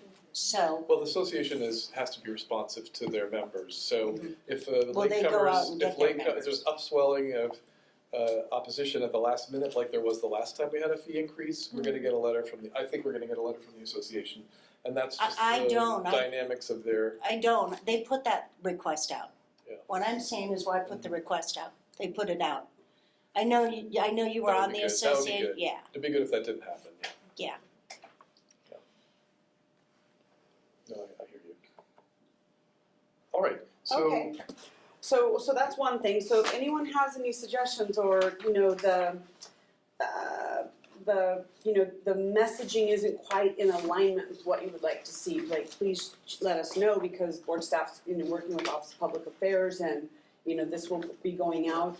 I will say it was a little bit different in terms of the folks in the Office of Public Affairs, with the public information officers, that generally it's when the language has been put into a bill format. That's what they're used to working with boards or bureaus on messaging. So it is a little bit different in requesting their assistance up front. But again, recognizing that the board talked about that for over 2 years and got to a point, and the interaction wasn't like so great. I really said I think it's important to begin the messaging early, to have it on the board's website, to send out the listservs, so that it would reduce the risk of folks at the last minute later this year, early next spring, saying, wow, what's going on? This board's wanting to raise fees. And so that is a little bit different, and it might be reflected in some of the wording. So I just want to share that. Is it possible then to see the exact wording? Well, No, it's not. It's not, has the right dates. I want to see I want no room for error, 0 room for error. Okay. There are dates that are not correct on there. It's got to be exactly perfect, 0 gaps. And before it goes out to the public, it's too important of a topic, which we all agree. So for example, on page 2, when it talks about proposing new fees in 2025, that date's not incorrect. We're looking at a bill being introduced in 25. So if you want to see it revised to say, effective 1/1 of 26, but the proposal's happening next year. And then same thing over here in message number 4. new fees proposing in 25, or I should say in, not in. What matters more to you? Effective 1/1/26? You wanna know when you have to start paying. Definitely. Yeah, that, Okay. yeah, I Can agree. I think I have a sense of what we're talking about. We are facing a situation in which our executive officer is retiring in December of this year. 2025 will have a new executive officer, possibly long-term, possibly temporary, we don't know what's gonna happen. So Right. if this were laid out in a timeline, a month-to-month strategy perhaps, or something, some way of like this is the quarter when we're gonna do this is the quarter when we're gonna do Exactly. that, or this is the month.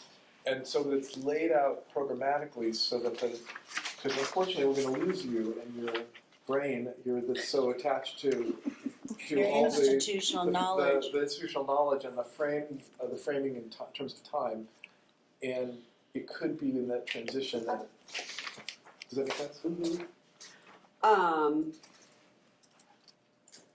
And you can think about this, just having the plan be laid out a little bit more explicitly for the next. Does that get Yes, what you're and- talking about? Yes, and what I was also gonna say, Heather, I recognize, in lieu of, one of the things for the board to consider, I'm not opposed to this, what I'm trying to get at is zero gaps. If your plate is full, then I will make a motion to have you work with the administrative committee, which is president and vice president, to get the language perfect, to present it to the board. I'm happy to go that route. I just want it perfect. Okay, so let me just give an example. So at the bottom of page 2, instead of saying proposing fee increases and new fees in 2025, because that was the year of the bill proposal, the language would be in print, we hope. We left off effective 1/1/26 because what if it's a 2-year bill? Yeah. We have no control over that. Right. The fact is, it's gonna be introduced in 2025. So we can replace new fee, increases and new fees in we can replace it with effective 1/1/26, that might not happen. Okay, same thing over here. Well, in instead of message saying number 4, proposed, same thing. okay, instead of saying proposed, I guess proposed to me is softer. We're not proposing it, we're introducing it. Do you see what I mean? Because propose opens it up for, we're introducing this to the legislation. I'm trying to think Well, like how Unless you they're. have someone who's told you yes, no matter what, they will carry that bill, I don't have that certainty. You haven't introduced it yet. Yeah, I mean, I'm not trying to soft pedal this, I mean, it's necessary. Give me a But that's list an of people we need to sponsor and I'll, seriously. But I'm not being funny. Assembly.ca.gov, senate.ca.gov, go down the list. But I think the second part where you have the draft, the FAQs, that is what I think is very detailed. Okay, And that's the that next. is great, yes. Yeah, So that's maybe okay, so you're saying that might address some of that the would issues. maybe Okay, what about address some that? of the When you go to concerns. FAQs, it's the Yeah. next, Yeah, the next I document. think that I will saw address a that. lot of the concerns that are being Okay. raised right now. Yeah, I'm not intentionally being vague, but I mean, there is some uncertainty. I guess what I'm also seeing is in light of the transition year, I want a little more oversight than just board staff on this language. I want one last check before it goes public. And Okay. when I said timeline, it doesn't have to be specific. I mean, maybe that's not a good idea because of the fungibility of that start date for the bill, but like 6 months before we do this, we do before. I don't know, after the bill gets introduced, we do,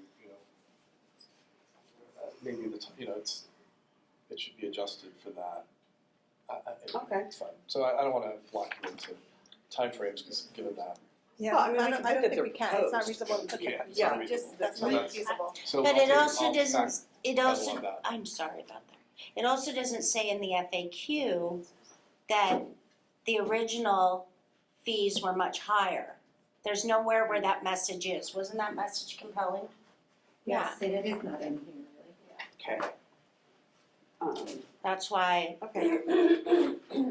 So add information about prior increases and. the board has considered this for 2 years. I'll just give you some comments for the rest of the board to weigh in, please, Lynn. Yeah, it's in the second bullet point of the FAQs, but it's not emphasized. Right, exactly.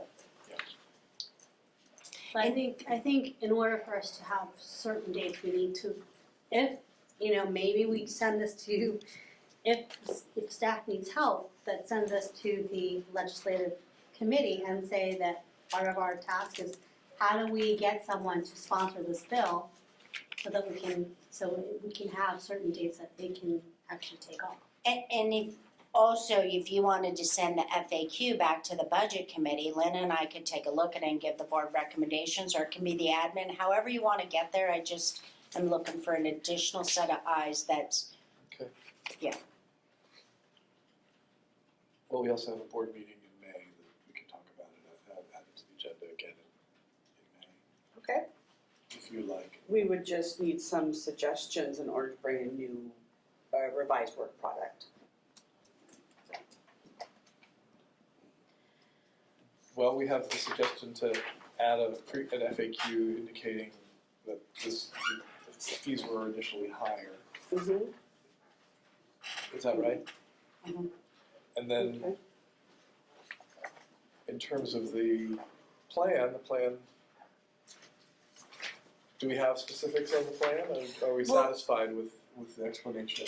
Well, in the page 2 of this, where it says the proposed fee to be increased, you can put, maybe add another column that what the original Adding fee those to was. August from that first document. Add what that was and show that here's the difference between what the current fee is, what the proposed fee that will be effective 1/1/26, but what the historical historical proposal. Historical high. High, yeah, and then that way they can see the three numbers and see that Okay.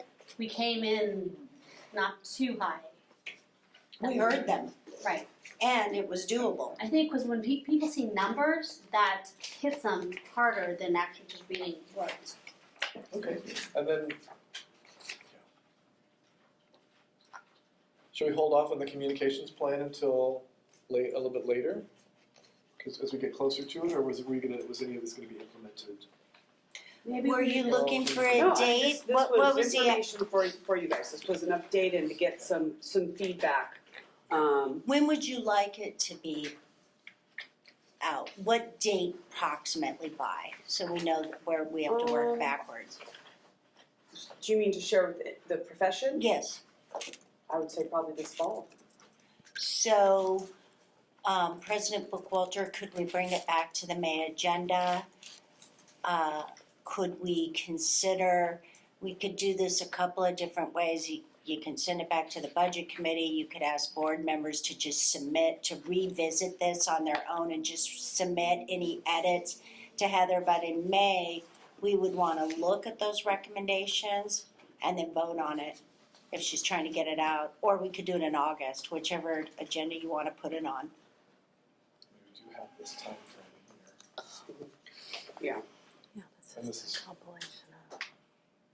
Well, that's I think the earlier we visit it, the better, and that way if we need to bring it back in August, then we do that, but I think for now, that we bring it back in May, and I don't know how we wanna do that, but bring it back in May and we can discuss it, that we know that the board will be discussing this and that this is the communication plan. That if anything happens, then we can revisit it again in August, but at least revisit it early and often and not resolve to the last minute, because if the deadline is fall, then we should address the communication plan earlier than later. And we should have my suggestion is this communication plan should be a done deal before a new person is hired. So that they can just implement. That's my suggestion. okay, so, we can add it, we can have an agenda item in May and just have a brief discussion and update if there are any additional language, FAQs, we can look at the FAQs. How's that, does that make Yeah. sense? Just as a board, no committees, anything, just as a board, is that how you wanna do it? Yeah, I mean, I think the board should have input on the whole thing. Of course. Yeah, so I think. You don't think when you're cool not? I'm good. would Okay, it great. be easier if we had a committee do it for the staff, in terms of I staff? mean, if you're, other than, I have two specific suggestions, but other than that, yes, if some input would be helpful, or it's going to look largely the same. And, but what I will do though is go back to the plan on the front, which was really about developing the messaging, but we will expand this to include, bill introduced, hearings, et cetera, right? We can expand. And that's 2025, right? Well, no, this was now. This is now, so yes, yeah, okay. right, so, but we'll change this. But This was really next year is specific gonna to the messaging. Yeah, that's true. But add on the activities though, the other activities that, Okay, so a little bit more fleshing out. Yep. And bring it to, and maybe you could see something in May. Yep. Thank you. So it's not perfect. Thank you. It's great though. well, it was specific to the messaging. This was only, that's why it stopped right here about, so, and then that was the role of the Office of Public Affairs, so Let me we'll just say what I expand it. like about it. I like the social media messages and how they're all laid out and ready to go. And, yeah, and so that's good. Okay. And it is well thought out. All right. Any public comment with regard to the communication plan on the license fee increase? Is there anywhere we're missing that, because there is a younger population going into the profession, where do they get their information? Is TikTok? Right? We need to do a TikTok. TikTok is on the wane, I'm reading, which if I'm reading it, it must be, But yeah, must be way it's past. a serious question. Yeah. Where do we display this information? It is. Because where are they gonna get this information? I don't mean to be a little. No, I know, no, but it's true. No, but that's what I was thinking, because, we have a new generation of professions, and we need to know where they get the information, because like websites, email, they ignore that stuff. If we can text them, maybe, but I don't know, it's a serious Yeah. question. Where do we send this information to them? Twitter, No, Insta. no. I was just kidding. Yeah, whatever the new thing is, but you know what I mean. But we also have to take this seriously, because we say 2025 and 2026. It's around the corner. It's Yeah. not really that far away. I just think transparency, the more transparent the better when it comes to the practitioners in terms of why we're doing what we're doing. And again, saying we hear you, we know what you're, maybe some of the discrepancies that the public may have in terms of we know things are tough and, addressing things like Medicare cuts, cuts are happening and fees are increasing, so things like that. I don't know, how do you like to get your information? Taylor Swift. Oh my god. Okay, I'm doing a presentation. I say most of the information that I get is either through Instagram or through social media is the biggest location that I see most of the notifications, especially with NBCOT. Biggest updates usually are through my email or through Instagram, that they're posting that there's new updates to how they're done their tests. I would say that's a big portion. I didn't say We're on Insta Instagram, first. but I think People ignored me. you're right. By the way, I don't have any of those, so I'm just throwing it out there. That means you're on the committee. Maybe a Viber or, email for sure. Committee chair. Sure. So 3 times I've asked if it's going to committee. Is it not going Do to you committee? want it, do you want to have a, I think she said it's I gonna look I largely the think same. Heather said it will look largely the same unless there was a committee meeting, I think she asked for. So which committee you want to go to? Administrative or your budget committee? Again, I could say we could easily do this and present to the board, but it would be your decision to wherever you want to put it. does it need, okay, well, does it merit a committee meeting? Well, that's Board- where I board think can handle that, it. Or, we do I- it communication. I think I've asked 3 times, so yes, it does warrant a committee meeting, because I've Yeah, asked well- 3 Do times. we want I to? don't think you And I have think not it responded does. 3 times because I don't think it does, right? It does, but that's not, Okay. so, then it comes down to, you've said yes, Lena, I'm wherever you but wanna wherever, that's when, I think this is communication. We don't have a communication committee anymore, right? So that's, I think it's down to how we want to communicate this and who would be best to draft this message and help suggest the message. we've had fee increases before and we haven't done all that, we haven't done all this. We also have an So- executive officer who's leaving, we've had Yeah. messaging that's been incorrect, that the reason for wanting this is very valid and really, The last time, I'm sorry, the last time we had the plan where we flew Heather 5 places around the state to meet with people in person about the fee increase, and like one person shows up at one location, 2 people showed up at the other location, so that didn't really work. It's a new world now because we have more access to communications, and I just feel like,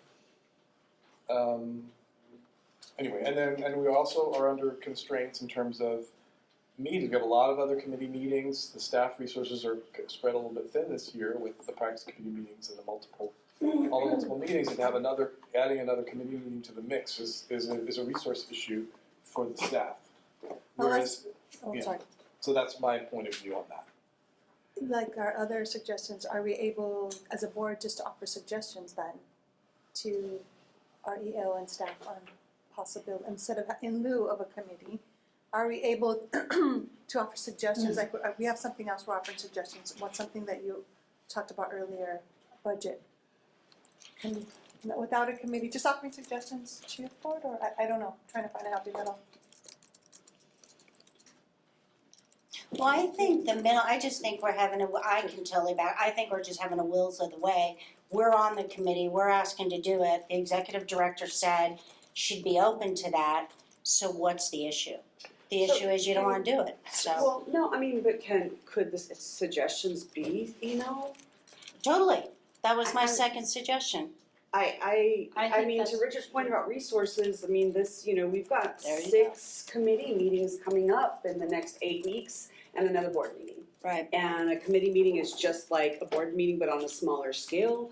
And we spent a tremendous amount of time, effort, and energy in scheduling committee meetings for about 4 months, and it didn't happen. And it took away from, the other things. So I want it to be right, I want it to represent, so whatever the board wants, we will do.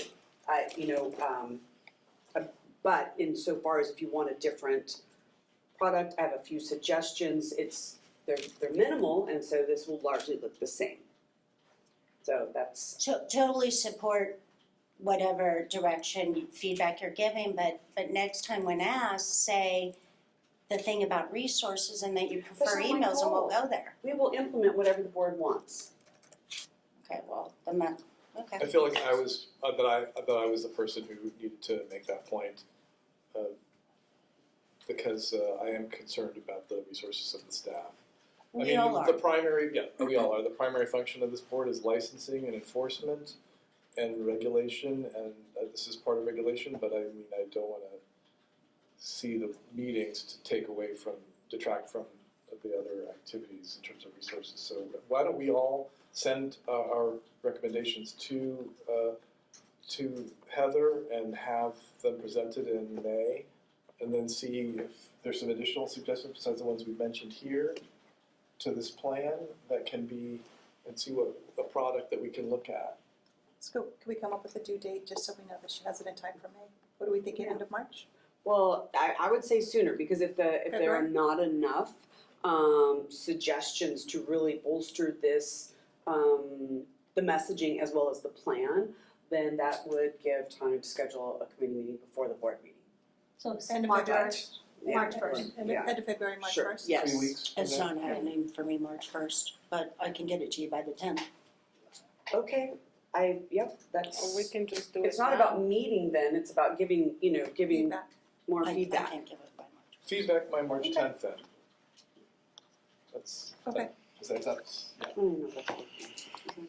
Is it? I think it's a weekend. It probably is, so then the 12th. so comments to Okay. the executive officer by March 10th. That's a Saturday, I think. Tuesday the 12th. Tuesday the 12th, There you go. March 12th.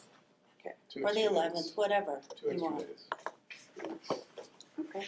And then that way Thank that you. gives time in case there does need to have a committee meeting, then we have more information in terms of the board deciding that. Thank you. But just to confirm, if it's administrative, just the 3 of us, we don't have to post, I mean, I know it still has to be like 10 days in advance, but no, it's good, never mind. I think that hasn't been If it decided, would be, there's like, going faster. to be one. Yeah. Yeah. I just If don't- it would be faster, because if it would be up to me, I would do it now, while we're here and then it's really hot topic. But if we don't have enough time, because I think we can do it Also, in if we like have time tomorrow, we could move it on. 15, 20 minutes, we Okay. can assign that. I mean, why do we wait? This is an important information that needs to go out as soon as possible. Why do we want to wait another 3 months, 2-3 months? And I suggested an either or, the administrative or the budget, but I didn't get any traction there, which is why I went back to the budget. So I do think it's critical that practitioners weigh in on this message. And I just wanna highlight too, we've been talking about this for a long time, not just Exactly. today, throughout last year. There's been so many reports that this was included on in detail, the breakdown. We went to presentations, it's been discussed, it's been hammered. We were at OTAC with only a handful of people for over 2 years. So More than the evidence, the facts, the information is all in the minutes. Dedication folder side to the breakdown and meeting and WebEx. So I just want to remind everybody that if they need a paper trail, we have it. It's been discussed, it's been in a PowerPoint at OTAC when we presented. So all that material is in, if anybody questions, the paper trail's been there for the last 2 years.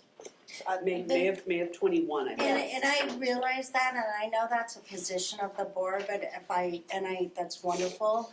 I might just suggest what it's gonna take this time is actively doing what I just did with the public. Every single board member has to be active with any practitioner we come across with verbalizing what the process was so that people really get it. That we really did it to protect the consumer, to stay solvent, and to be reasonable to the requests that they came forward with. No, I understand. I'm just saying 28,000 sub-practitioners, OT practitioners in the state of California, and today we have a representation of maybe 4 people. It's like that, you know what I mean? Like, they're only gonna reach a small circle. We're on social media, we have the paper trails, we're doing everything in our power.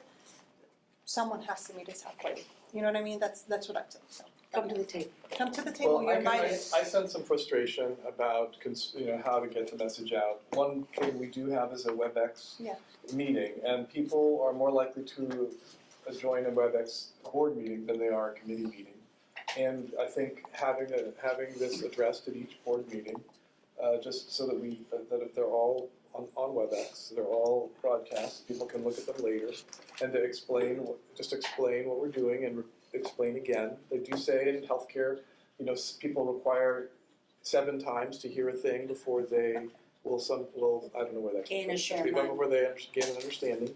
And I think that's what we're trying to do. I think that's what this communication plan is trying to do. So I think addressing it at board meetings each time, people aren't going to attend. Did anybody attend your budget subcommittee meeting? No, but that's not an exciting topic. The board meetings are going to be more likely to be seen, I think. Didn't we have OTAC there once? I thought Bryant was there. No, I don't know. I don't think we've ever had anyone. So we are going to have a fee We've had increase. the letters, but, I'm sorry. sorry. I just think we need to move on from this, and we need to we have majority of the information in front of us, and if you want to add to make it stricter or more enforced, then let's just do it. It's all in front of us. We don't have to modify that much. Yeah. I mean, we have to be comfortable that this official announcement, how it goes out, that it's clear that people have, compassion towards us for doing it. That's all it is. Like, we are past explaining other stuff. We just have to agree on what's going on, and we need to do it. Like, if you have to sleep overnight, then we can all write down for tomorrow morning. I'm not doing it tomorrow. We have. Although, no, I can tell you right now. Well, I'm just saying, would you want to do it now? No, I don't. Yeah. I want to ask the executive officer, the first time we've seen it is we're seeing it before the entire board. I want to, instead of, this never came back to the budget committee who worked on this as part of the messaging. Right, but this communications plan's been on the board meeting agenda for the last several meetings. It was Not a to board this issue. level of detail. No, you're right, this is the first time something's been presented, Yeah. You're right. Yeah. I think we Right. have a plan, which is for board members to send their Yeah. comments to Heather By March 12th. Martin by March 12th. Yeah. And And I think we can move on to our next agenda item unless we have further comment. Thank you.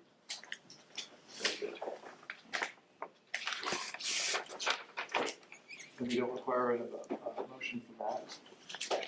The next item is 17, Executive Officer Update on Public Law 117333, Portability of Professional Licenses of Super Service Members and their Spouses. This is just a real quick verbal. The Department of Consumer Affairs was able to get the portal up on the website. So on that search.dca.ca.gov where you would verify an occupational therapist license, for example, up at the top they have their own separate link that goes to show them the process. And when I looked at it the other day, the most recent update was, I believe, February 2nd. There are currently no occupational therapists or occupational therapy assistants listed, but just in terms of that information, you know, they are not going to apply through Breeze. They are instead going to register in this portal for both military members as well as their spouses, and you know, provide the information about the other states that they have licenses in. If they have multiple licenses, it will list those licenses and those license numbers. This is something that we are going to start putting out on the social media and sending listserv advisories about, because of the fact that, Tom Jones is working at a location and somebody looks him up and he's not licensed. Well, it could be that he's practicing here in California without a license under the federal law. So we will send information out about that. I don't know if there's any other questions. I really appreciate seeing them on Instagram. That's been coming out very consistently as an announcement that the board's been making. So Good, all right, good, I'm gonna share that. Sydney in our office, she's not just responsible for your travel, she also does our social media posting. Number 18, Should we have is there any public comment or is there any board comment on the service member report? Any public comment on the service member report? Any questions? Okay. the board account is BOT, is at BOT Instagram account, do you remember? I don't. I'll look it up. Okay, sorry. All right. Our next item on the agenda, number 18, update on the occupational therapy licensure compact and possible board action. So this is a standing item, there is nothing to share. At some point, the board can hopefully decide if they want to take steps to join it, and if not, then they can direct staff that this is no longer needed as a standing item. Basically been here before the board since 2019, and we continue to have it as a placeholder. May I ask a question of our public? So as I don't know if you're able to represent OTAC, Occupational Therapy Association, in this matter, but is there any, we're in a new year, is there any movement in California that you know of? Nothing that I have heard. So, because OTAC would be driving that probably with AOTA. That is I honestly don't know the answer to Okay, that question. because that's a professional association Yeah, driven kind right, of yeah. thing. So I can go back and ask too, like, do we need to come out and, what do we need to do about this? Thank you. If we If you could just Or direct you could leave it for one more agenda since Yeah. Sean is coming from MBCOT, and then ask him that, he'll be able, but let's leave But it. I thought that we've been down this path before, and that exact same comment was where we landed. I thought we were moving it to a future agenda item and only picking from it if it was a future agenda. I thought we were moving it off of here, keeping it as a placeholder on a future agenda item, and it would be up to the president to decide when to put it back on and when not. I didn't have it that it was staying as a placeholder like this, because it wasn't. It's been on the future agenda items in my report as a standing item. It's like in the middle of the page on whatever number that one is that's going to be discussed tomorrow. So is the reason it's on this agenda was simply to have this discussion? Is that what's before us, because I really thought it was a future agenda item that the president may or may not put back on. So, last year, when you were president, you made it a standing agenda item, and I thought I would keep it on this. It was standing, and so every meeting it was on the agenda. A standing agenda item would be something that's on every agenda. And I thought, let's keep it for this meeting at least, because it's a whole new year. We don't know if there's gonna be activity on AOTA's and OTAC's part to put forward a licensure compact bill in California. It doesn't sound, I think we would probably know about it by now if they were, but let's keep it in, I didn't wanna just take it off without having this discussion, so we And can- I understand that Yeah. and remember that discussion, but my memory of that discussion is it was off the regular agenda and on the list of the agenda item that's tomorrow, future agenda items, and licensing compact was moved there. And the president, each time you would decide, whoever president would decide if it goes back on the regular but we were keeping it on that list so that we could be fluid about it. That's what my memory was. So why don't we do that for May, and we'll decide, we'll see if there's any movement in May, then we'll Perfect. put it on, if there's not, we'll take it off. That's what I thought. And we have, and since, as president, you put it on as a standing agenda item and you're giving us permission to take it off, that's great. No, those were the instructions last time. I'm surprised okay. yeah. And Richard, I know the students that are belonging to AOTA and are starting to ask questions about why. I know at least at my institution they are. Why are we not part? So I'm sure there will be some more feedback from the students as this generation's coming up and wondering why.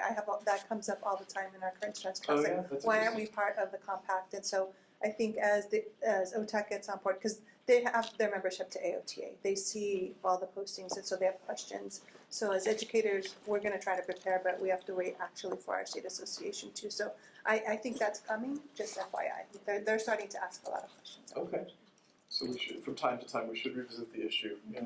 Especially since we're becoming a more remote and virtual workforce. I think more people, because of COVID, more people are moving out of state and maybe not coming back, but they still want their license and they want to still practice. So, I think that's why we should have it as on that, and if we need to revisit it, we can revisit it. But I think because the way society's going now, it's gonna be one of those issues that are gonna come up time and time again because California's getting expensive and people are leaving. Well, I think if we do have opportunities for the public to present items for future agenda, the advantage of having it on there is that we can talk about it at that particular meeting. The other possibility is to wait for that to come in and then put it on the following meeting's agenda. So we can tell the public that if you guys want to talk about it, you can bring it up a public comment, and then we would have to hold it to the next meeting. Because we'll have to count how many states have passed it. Right. A lot can happen in a month. Is there any further board discussion about the compact? Is there any public comment about the licensure compact? Yes, hi Joyce. I disagree with Sharon in that students are wondering, and when they say, why are we not, I don't know what the answer is. Just had that question. Other than it takes, obviously, movement through the legislature, right? So, is there something more specific about our Practice Act that is preventing us from joining? It would require a law to be passed and generally to allow the licensure. It's a totally different thing from this licensing board. Okay. It would be a licensure compact bill passed in the state to allow for this. It's a contract. This would be my thing about advocacy and legislature. This is what it would take. We would need a bunch of students and practitioners to say, we will go advocate for this and go lobby the legislators in Sacramento to get this on a bill and passed. Well, I think this is probably a rumor, I don't know if this is true, but there was something floating around that won't work because we require a background check and some other states don't. Is that made up? That's true, but the licensure compact they requires do a background require. check. Okay. It's So- fingerprinting. And fingerprinting, yeah. You know though, Just one of the ways to solve that, the source of truth on license compact and when it'll come to California is really not the license board, it's NBCOT, it's AOTA. Go put the pressure on them to get it into California, and then we'll regulate to it. And there's also a compact website, an OT compact website now that it's up and running, where people can use OT. Yeah, so I agree with that and AOTA and OTAC. And Hill Day's coming up, right? With AOTA or OTAC? OTAC has advocacy day on the April 9th. Okay. We don't have a position, I hope that's clear, right? The board doesn't have a Yeah. position. We just, our hands are tied. But it's certainly something we could bring up. Yes, exactly. With NBCOT and AOTA, that's your. Yes, that's where it lies right now. It's I'll with be you there, guys. don't worry. I'll be there. Get me elected, then we'll talk about it again. Any further public comment on the compact? All right, moving on. We're at item number 19. Discussion and possible action on the use of board meeting minutes by outside organizations as policy of the board. I asked for, this is in response to a comment, to an observation by board member Christine Wittelsbach regarding something she found on a website in her travels as practice committee chair and as an occupational therapist. There's a page here from the IDN, which is international, what is it, IDN? Integrative, Dry needling or something? yeah. Anyway, it's a dry needling website, a resource about dry needling. And it's hard to read, it's very pale, but it says, does your scope of practice allow dry needling on this website? This is a website from some organization. And then it goes out, it has each state and you can click on it. And it says here, under California, you basically can click on the state and say, is dry needling allowed under OT? Is it all OTs in this? Do you know? Let me give you a little background on this. Yeah, yeah. Okay, That's good. okay. Go, take it away. So actually, I did not come up with this. So this was interesting. I was sitting at work. We have a therapist who has just moved here from Texas, and she's a new hand therapist, and we're training her to be a hand therapist. And she was looking for some continuing ed courses to go to. And I didn't know, but she was interested in dry needling. She didn't know I was involved with the board at all. She had just started working with us, and she, was just sort of looking at her computer at lunch, and she said, "Oh," she goes, "I don't think California will let me take this continuing ed course." I said, "Well, what course are you looking at?" She said, "Well, dry needling." And I said, "Oh, She goes, "Do you know Richard Bookwalter?" And I'm like, "What are you looking at?" So I slide over there, and I'm like, "Oh my gosh." So I brought it up on my phone, and I quickly take a screenshot, and I sent it to Richard, and I'm like, "Did you ever see this?" And that's how this got started. Right. So what it is, it's a continuing ed company who offers courses, and it allows them to look up, by state, does your state allow you to do this? And she was looking at California. I see, Yeah. And so Christine sends this thing to me, and I'm reading it, and it says, it has a minutes excerpt from our minutes on this board from February 27th, 2020 at 9:30 a.m. board meeting, board staff present, Heather Martin, executive officer, Jeff Hansen, enforcement manager, Jody Casada, analyst, Rajat Pejuhesh, attorney. Mr. Bookwalter summarized public comment number 4 regarding dry needling that he received as a voicemail message, which I did. The licensee requested the board take a position on whether OTAs can perform dry needling. Mr. Bookwalter, and they bolded this one, Mr. Bookwalter said that his belief is that OTs and OTAs do not have statutory authority to perform dry needling. Ms. Pavlovich stated that this service is not in the scope of the occupational therapy practice. Okay. So this is from an excerpt from our minutes. So first of all, your words follow you wherever you go. We probably did say that. Is it a policy of the board? No. But it is a minute. There are the minutes of the board. We had this discussion around other issues that, stuff in the minutes doesn't count. But this is how it's being used and perceived by outside parties. So watch what you say, but also, we don't have to do anything about this, but I wanted us to be aware of it. We might want to send a letter to them saying this is not a policy of the board, because we haven't established a policy of the board. So, please don't use our words this way. I don't know if we can even do that. That's one of the reasons I wanted to bring it to this, because I don't know if legally we should touch it or whether it's something we should clarify with these people. And also that we should all be aware of. Was it more to it, or was this it? This is just it. Yeah. I just thought it was interesting because, it just was an excerpt from our minutes. I mean, completely, I guess not completely out of context, but I mean, it was a long time ago because Jeff Hansen hasn't been here for years. Yeah, 2020. Right. Helen, what can we do? I'm a little concerned that they're using that as something to have a Reference. state click on and say, oh, I don't qualify, I do, because I know meeting minutes are public, but Yes. that is, again, out of context, and someone can misconstrue what that means. What can we do? So I do want to make sure that this board, under Bagley-Keene, the only time that this board can meet and discuss items within its jurisdiction is at public board meetings. And so we do not want to chill conversation by saying, oh, well, I'm afraid to say this, I'm afraid to say that, because we do want that open and public conversation. But the minutes serve as kind of a, some minutes become seconds, and it's practically a transcript. But the minutes are indeed what happened at the meeting and kind of what was discussed. But we are correct. The meetings are not policy. The meetings are not law. And it's actually, in the state of California, it is an underground regulation to establish and carry through and enforce policy. So what is said here, unless it is an order we are initiating and adopting law, it's nothing more than policy.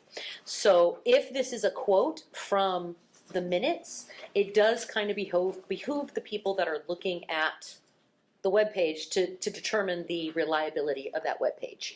And this is not uncommon across multiple sources, and they'll even say our research finds, blah blah blah. But of course, it's not the end all be all. The end all be all is us and what our law says and what our policies and procedures are. And then of course, not only just this board, but particularly with dry needling, the acupuncture board. And so whether or not other states even have an acupuncture board like we do, so they may have to disseminate it out this way, we have to work with another board. So quoting the minutes, I mean, it's what we put out there, if it was quoted incorrectly, but it'd be really hard to police the entire internet, and basically it's on the party to look at what they're getting it out of. And especially since they're quoting minutes as opposed to statute, it probably hopefully with our professionals, it looks unprofessional as opposed to reliable to go, oh look, Bobby said this, as opposed to see regulation 1, 2, 3. We can, nothing prohibits this board from sending a heads up to this website. But if it's appropriate, if it's a quote, if it's accurate, I'm not, there's nothing we could do to force them to take it down that I'm aware of. But yeah, but I want to make sure that this board knows that we do not want to chill conversation. And I get it, and especially, but this is kind of what happens. We may have someone who says XXX, and the other one says Y, and of course, they both can't be the policy of the board. The board votes, and then that becomes the voice of the board. Each member holds its own voice until the members vote, and then the board has a statement. So neither one of these, in that they are addressed to an individual person, actually speaks for the board anyway. But as to how we communicate that, other than our laws and regulations, you're outside my scope as an attorney. Thank you. I appreciate that. This is my comment to that is neither here nor there, because we can't change how people are going to interpret what they read on the internet, and sounds like we can't change what people put out there as long as it's true and accurate. And it was part of our minutes, right? But I will tell you that in this particular case, it's unfortunate, and I understand it, and I think it's probably true of most people. When they read that, they're going to interpret that as that is our law, that is our policy. But that's unfortunate. Where it is the thinking of two people on the board, and there's nothing wrong with people looking at our minutes and saying, to understand what our thinking is, what individual board members' thinking is, but does seem Yeah. to carry Yeah. additional weight when they do it like that. Well, and again, without anything further, we don't have a law, we don't have anything Yeah. that kind of says one way or another, Right. whether in our own practice act or something they can quote from the acupuncture board that says this is directly within our scope, nobody else can have it, much like the practice of law, this is within our scope, you can't have it. So if there is no law yet on dry needling statewide, then there is nothing but perhaps some discussions here and there from OT, from physical therapy, from acupuncture itself, from whomever, until something official is adopted. So, but as long as it's accurate and it's all they have. One thing that, it could have been any of us, so let's start there. It could have been any of us that they quoted. I think the lesson learned that we might want to consider, because we've all done it, is it came up a few years ago when the topic of is mental health, when they were opening the Practice Act, our profession.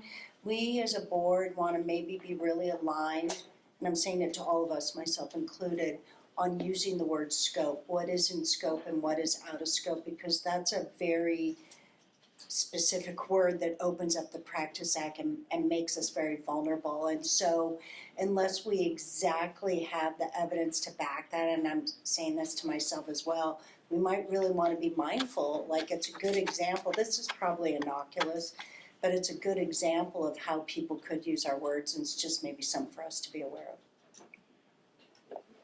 Yeah, I think it's just, we need to make sure that everyone realizes that you can't believe everything you read on the internet. I mean, that's what it boils down to. I mean, unless they read it in the statutes and policies, and it's in there, then that's when you can believe that. But if you're reading from board minutes, you can't really believe that's going to apply to something, and I think that's just, our society now needs to learn that even though the internet's out there, not everything on the internet's true. I mean, we've seen that in the past 4 years. Well, and if I may, like I said, this may be true, but as you said, the context is different. And President Bookwalter, when you read through that scope of tasks that an OT can do, that's why I also added in the comment that, I'm not disputing that this is something an OT does, but that's not a regulation or policy, or not a regulation or law of the board, that the board can then declare it so. In order for it to say this is within the scope, it needs to be something linked to the law, because the board cannot speak as policy and that was the other one we had in Oakland. We can't declare it so. The board cannot reference, the September meeting in 2023. It has to reference this statute, this regulation and whatnot when it speaks. So, but not that we can't have the discussion, but what becomes official and the actual act of the board is different from what individuals say or how the discussion goes. So, and it may be true, but like you said, it's not so much whether or not it's true, it's whether or not you're understanding what you're looking at. Yeah. Well, one, thank you for bringing this up. Two, I start this because this will now be an ethical case study for the class on current trends regarding looking up information and validating how to validate to educate future students. So, thank you for that. That'll be part of my class. Do you think, Helen, that it's worth, I'm wondering, because this question comes before us often as a board and we might use scope or regulatory, it's for you to discuss with the president if it's a future agenda item or what have you, but I wonder if the board could use some help on some wording and responding that on using the word scope, on using the word statutory. Do you see what I, like you just did there, like just general guidance that. I can look into it, and I think one of the things that this board may want to consider is, as we discussed when we did public health, what's in the statute references educational standards, but not necessarily practice standards. And the educational standards do not seem to meet our need for defining exactly what an OT does, but is a little more generic. For example, anatomy is not mentioned in the education standards, but hopefully an OT somewhere somehow learns about the body. but it's not specific enough for what we need. And as was referenced with the public health information, there are documents, the framework and the scope of practice that do seem to be out there that may be better references for either if we have the authority to do so via regulation to incorporate, or for the legislature to incorporate. And it's not like they can't adopt what's in there and then maybe exempt a few things that are specific for California, or what some other boards may do is basically make their own document, and a lot of it parallels, but California's special, so California get its own, and it kind of creates some framework or scope of practice that's a little more specific to allow us to then say, this is within this realm, see section 123, as opposed to, well, it's kind of vague, it's kind of in here, and our scope of practice has this, whatnot, to create a little more structure. So then therefore, when we discuss scope of practice, we can say, section 3 talks about wounds. And so, is this defined within these terms that are defined here within wounds? So it's a little more specific as opposed to just, well, do we do it? Somebody does it. Well, then maybe. You know what I mean? So then therefore it becomes a little more specific. And even when we have things like this, if we've pointed to something, somebody else can point to something as opposed to just generic discussion. So we might want to take a look at what we can do legally to create a little more specificity or direction with either our laws, our regs, or referencing another document that is a little more specific. I would find that helpful, I don't know. Yeah, so maybe having either a reg or a law that says we may reference, we may use the OT practice framework and the OT scope of practice documents, version whatever it is. Yes.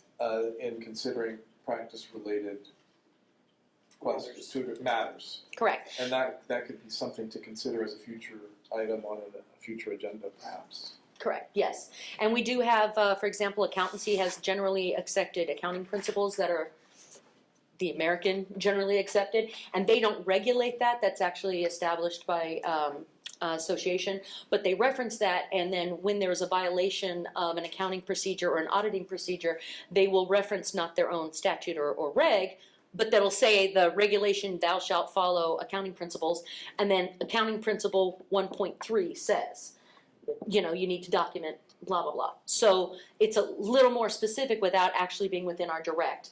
And I do know, for example, for fire structures, back when I researched it years ago, they had actually codified version 13 of the accepted fire structure information, or whatever it was. And there were actually 2 versions since then. But either they declined to accept that in law as the ones they were going to accept, or it simply hadn't been updated yet, one way or another. But at least the people could point to something and say, even if there might be something better, this is what the law says what we can do, or the structures we need to build.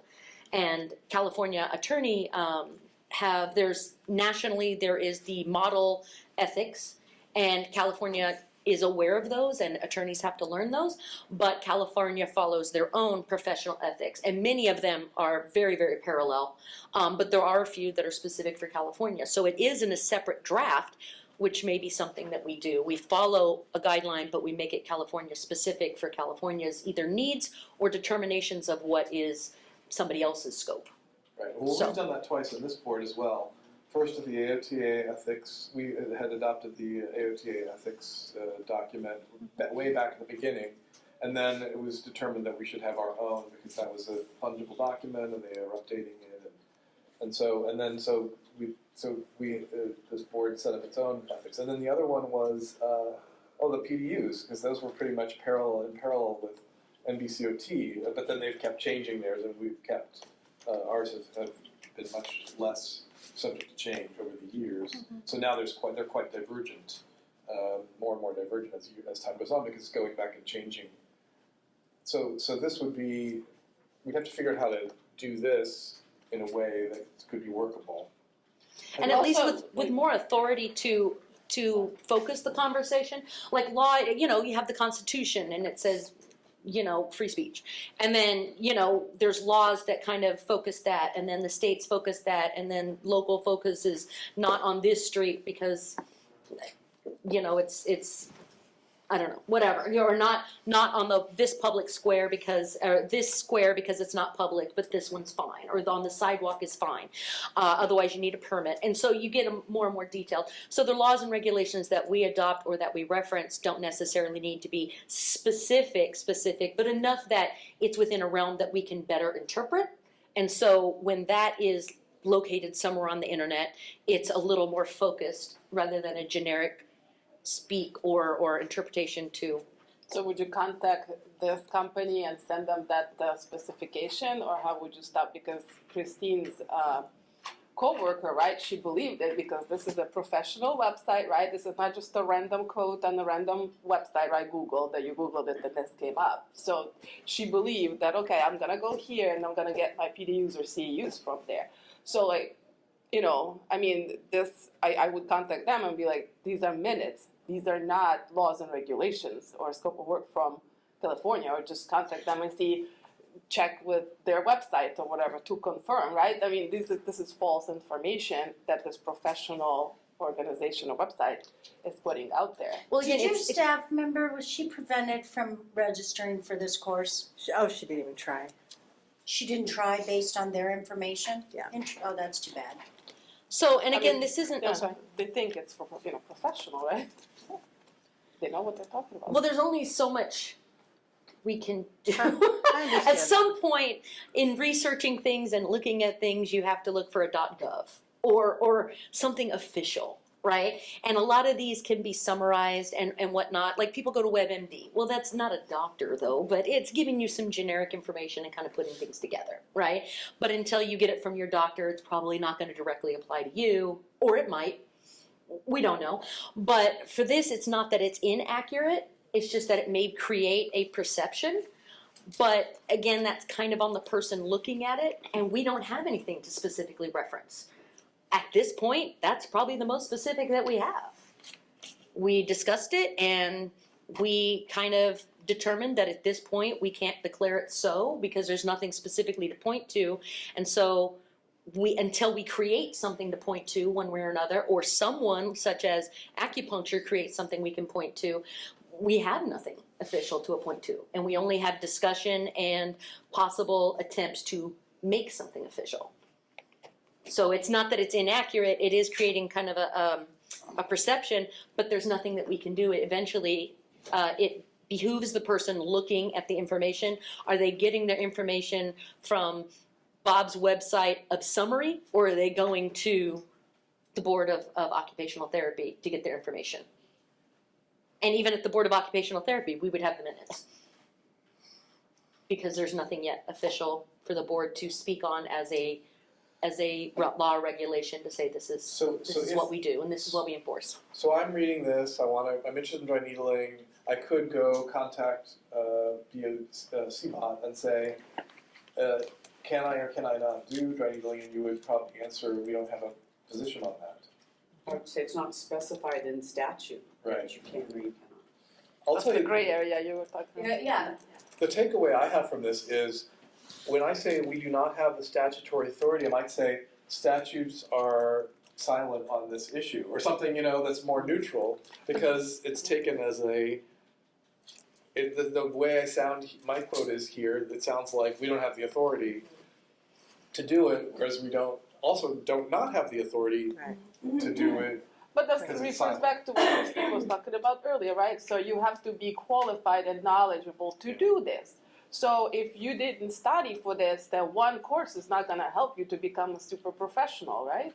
So No, but she's just taking the course to add up to her, so you know what I mean? Well, She might not be interested in it, but she could just be taking it for use.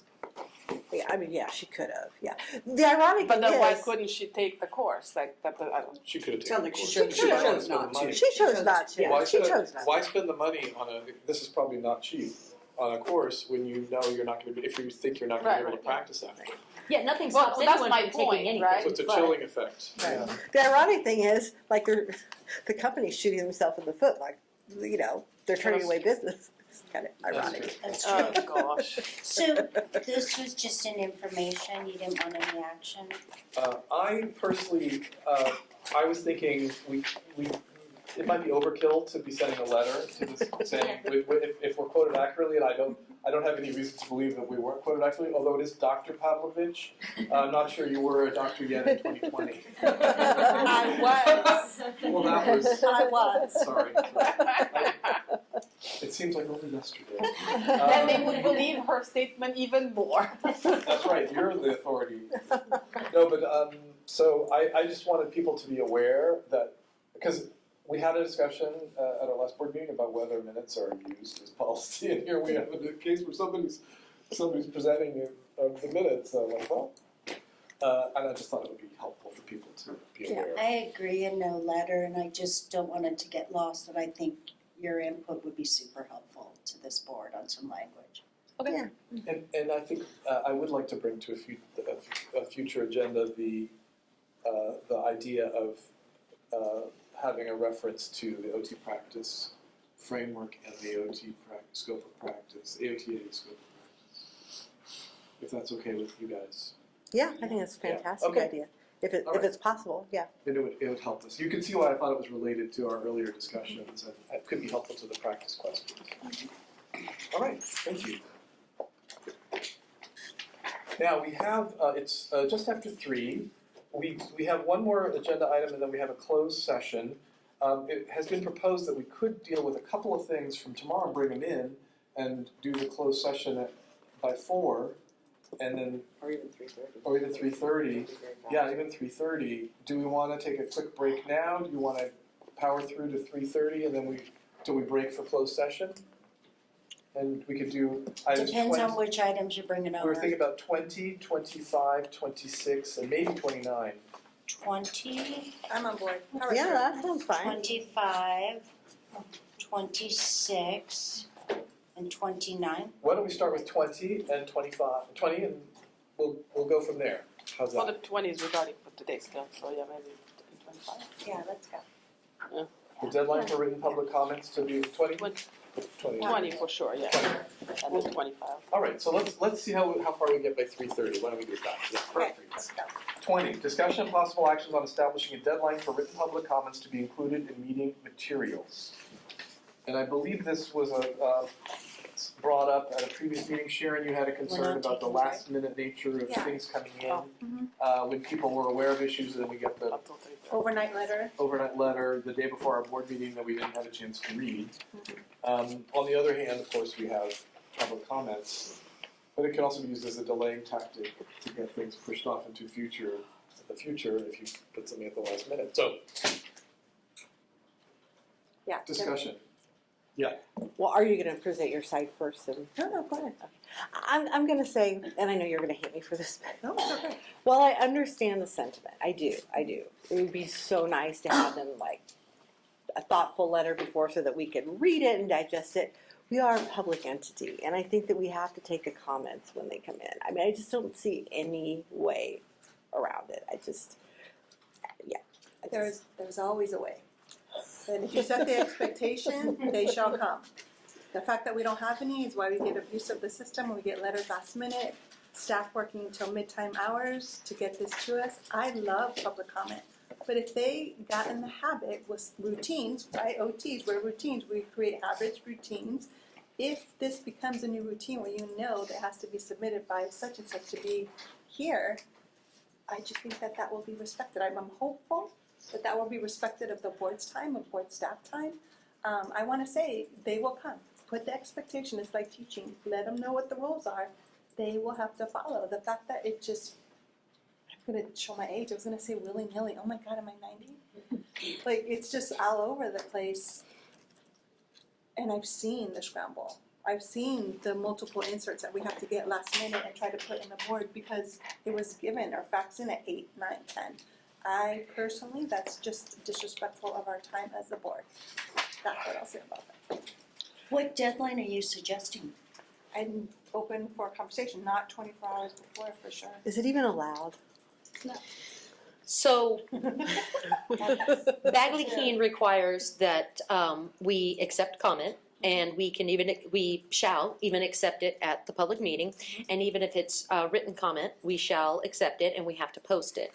I'm not aware of any limitation on us setting a deadline that says, at this point, after this point, we can't guarantee that the members will feel competent enough to fully vet and comment on your comment.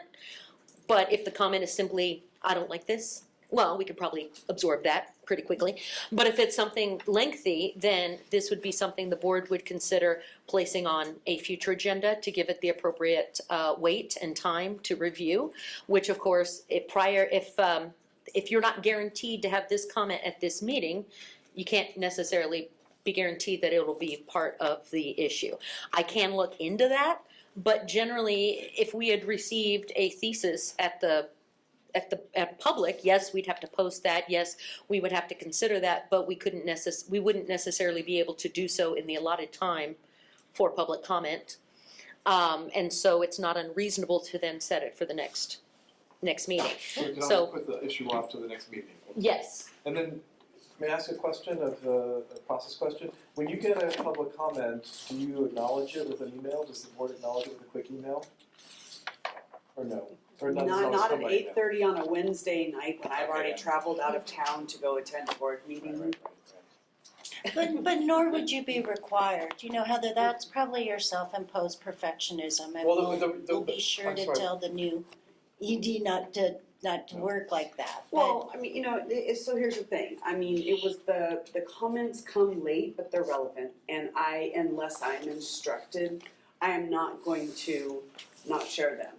You know what, we're gonna go downstairs, That we're wasn't gonna. my point. My No, no, point was you don't have to understand, but reply to the I just don't licensing. I don't have direction though. Yes, Heather, we wanna receive them all, or no, that's not reasonable. Do you know what I mean? I'm just saying that it's always been I just share the information. I turn it over. Is it, you know, disruptive because we got something new and we're, you know, shuffling papers? I get that, but that's one of the reasons this has come up, not just because of what Sharon asked, you know, but, you know, to Helen's point, I mean, if it's public comment, it's public comment. It's just tough because that standard of it's okay, send it between 5 and 8 or 9 on a Wednesday, because the board's gonna talk about Thursday or Friday, and my bad, that, you know, I established a standard. I allowed a standard where it would make its way, so I'm sorry, I had a two-part question and I didn't get to answer the second part. I asked you if you sent an email. I do not right then, no. Because if there was an email that could say, if your comments get here, if we have a routine response to comments that come in by email, for example, that says, thank you for your comment, if last-minute comments may not be considered, I could add that to my out of office. that might be My out of a... office message says, That's what I was... I'm coming back next week. That's kind of what where I they was get. going. They do get that. I can, Okay. when I am gone for board meetings, I can expand that to include that information. I mean, yeah, I could totally. Or any public comments received must be forwarded to the meeting. You know, like you can direct them. When you're off your computer, you're not beholden. We have the Bagley King, we have all that. I agree with the position Christine's taking, by the way, on this. They come in as they come in, when they come in. It's really up to you to identify, you know, if you're out of office or whatever it is you said, and then should you want your comment to get to the public or to the board meeting, then they can call in that day and present it to us. The public has a right to get to us however they want. It's not beholden on you. So what I was gonna say, since our agenda and everything has to be posted 10 days, right? Let's put the expectation that if you want it to be considered at the meeting and really considered, like, we need it 5 days before the meeting. And then anything after the 5 days, you can't expect it to be heard or received, but if you want it to be received that day, call in, show up. We just provide an expectation that if we get it 5 days beforehand, at least we can look at it, because we have to be considerate as human beings, be considerate that the board, this is not our full-time job. right? We all volunteer, we're all doing this, but we wanna protect and we wanna take in consideration everything that is given to us. I mean, any legislative board that has, and that's what we are, right? We're a regulatory board, that if they wanna consider, they have public comments, people show up if it's that important to them for it to be considered at that meeting. But we, like it's been said, we don't have to take all the things, and if there's a lot of things coming in, like 50 letters on something, we're not gonna make a decision on that, item that day. We're gonna hold it off to the next meeting if it's that important, right? But I think we need to establish some kind of expectation that if you wanna get to us, I mean, it's 10 days, you shouldn't wait for the last minute that you're that passionate about an issue. I would hope not, but if you need time to think about it, you have 5 days to take into consideration. And, because I think when we get last minute things, it's like we're spending time reading it, and a lot of us doesn't process information quickly. There's some of us that do, but some of us don't, that sometimes we wanna read it and then digest it ourselves too. So, taking consideration of that, it'd be nice to just find that happy medium, since the agenda is given out 10 days before our meeting. But Lena, you could say that at a meeting. You could say out loud, as a board member, you have full authority to say, I'm not comfortable voting on this, I'd like to put it on a future agenda. If you follow the heart of what the Bagley Keene is, I'm opposed to any guidelines that tell them when they can't send stuff. We can socialize that as a board to people. Hey, if you want to be heard, we can do it here, we can bring it up every agenda. But to put that in writing or make that a process flow, we're beholden to the public. We're beholden to them to listen to the needs of the state of California. And even though it's inconvenient, Heather can, the executive director can put on their page what they want about how it will or will not be heard, but as a board, we're beholden to the public to hear these things however they come. And yeah. I'm gonna push back just a little, because legislature has deadlines, the Senate, we have certain things we have to meet deadlines for in order for comments to occur. So it does happen. It happens in DCA, it happens in legislation, the Senate, legislature. There are rules, there are deadlines.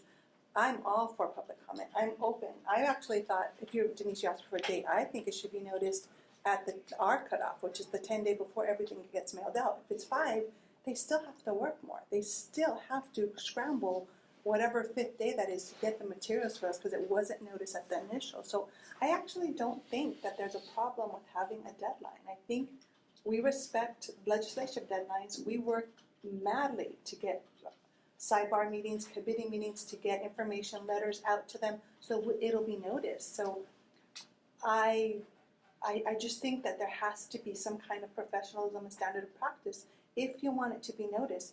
If you want us to read through it thoroughly, not skim it, because sometimes we get it right in the morning, we're not doing due diligence to your document. We don't even have a robust discussion sometimes, and we carry it over to the next meeting anyway. Let's cut all of that out and have a deadline so that it is robust discussion, robust reading, there's accountability, and we kind of follow what's happening in the legislature already. That would be my comment. And I'm flexible to timestamps. My wish list, my total dream, ask for your total dream and then negotiate from there, would be to have it when it's noticed 10 days prior.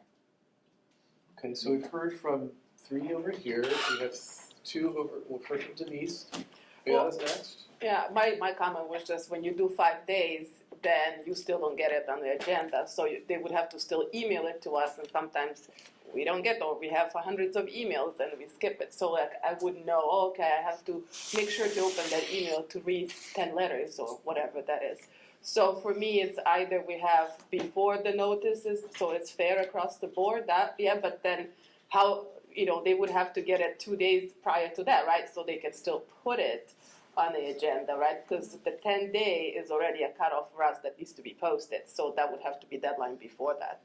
So it's either that or we don't have it at all, no deadlines, but then they can't assume that we're gonna read it last minute and we're gonna be on it. So they would just have to respect that too. So do you think we should not have a deadline or have a deadline? Or Well, just- if we decide to have a deadline, I would be totally fine with it. It would have to be 10 days prior, but then again, if they think, 10 days, then they do it exactly within 10 days, right? And we already have to post our agenda, so that's too late. So they would have to do it at least a day or two prior us posting the 10 days. If I may, Yeah. because the public wouldn't know what's on the agenda, we post, and I mean, if we generally posted 2 months in advance, but we don't, right? But generally, we have to post within 10 days, so then the public would look at the agenda and then know what to comment on. So they would need more time. I was gonna say, I don't know that 5 days is sufficient, is too No, much gap, and it may be closing. And in fact, the legislature was discussing that all materials had to be posted within 48 days. I don't think that law was finally adopted, but there was some pushback because what happens if there are changes and we do need to add documents and whatnot. But even the 48 hours was deemed like too much of a gap of, things can change within those 48 hours. So we do have authority in Bagley-Keene under 11125.7 to create limits and whatnot, or rules for access, one of which we don't do by regulation, but we do via notice on our agendas, is limiting the time that people can even make comments.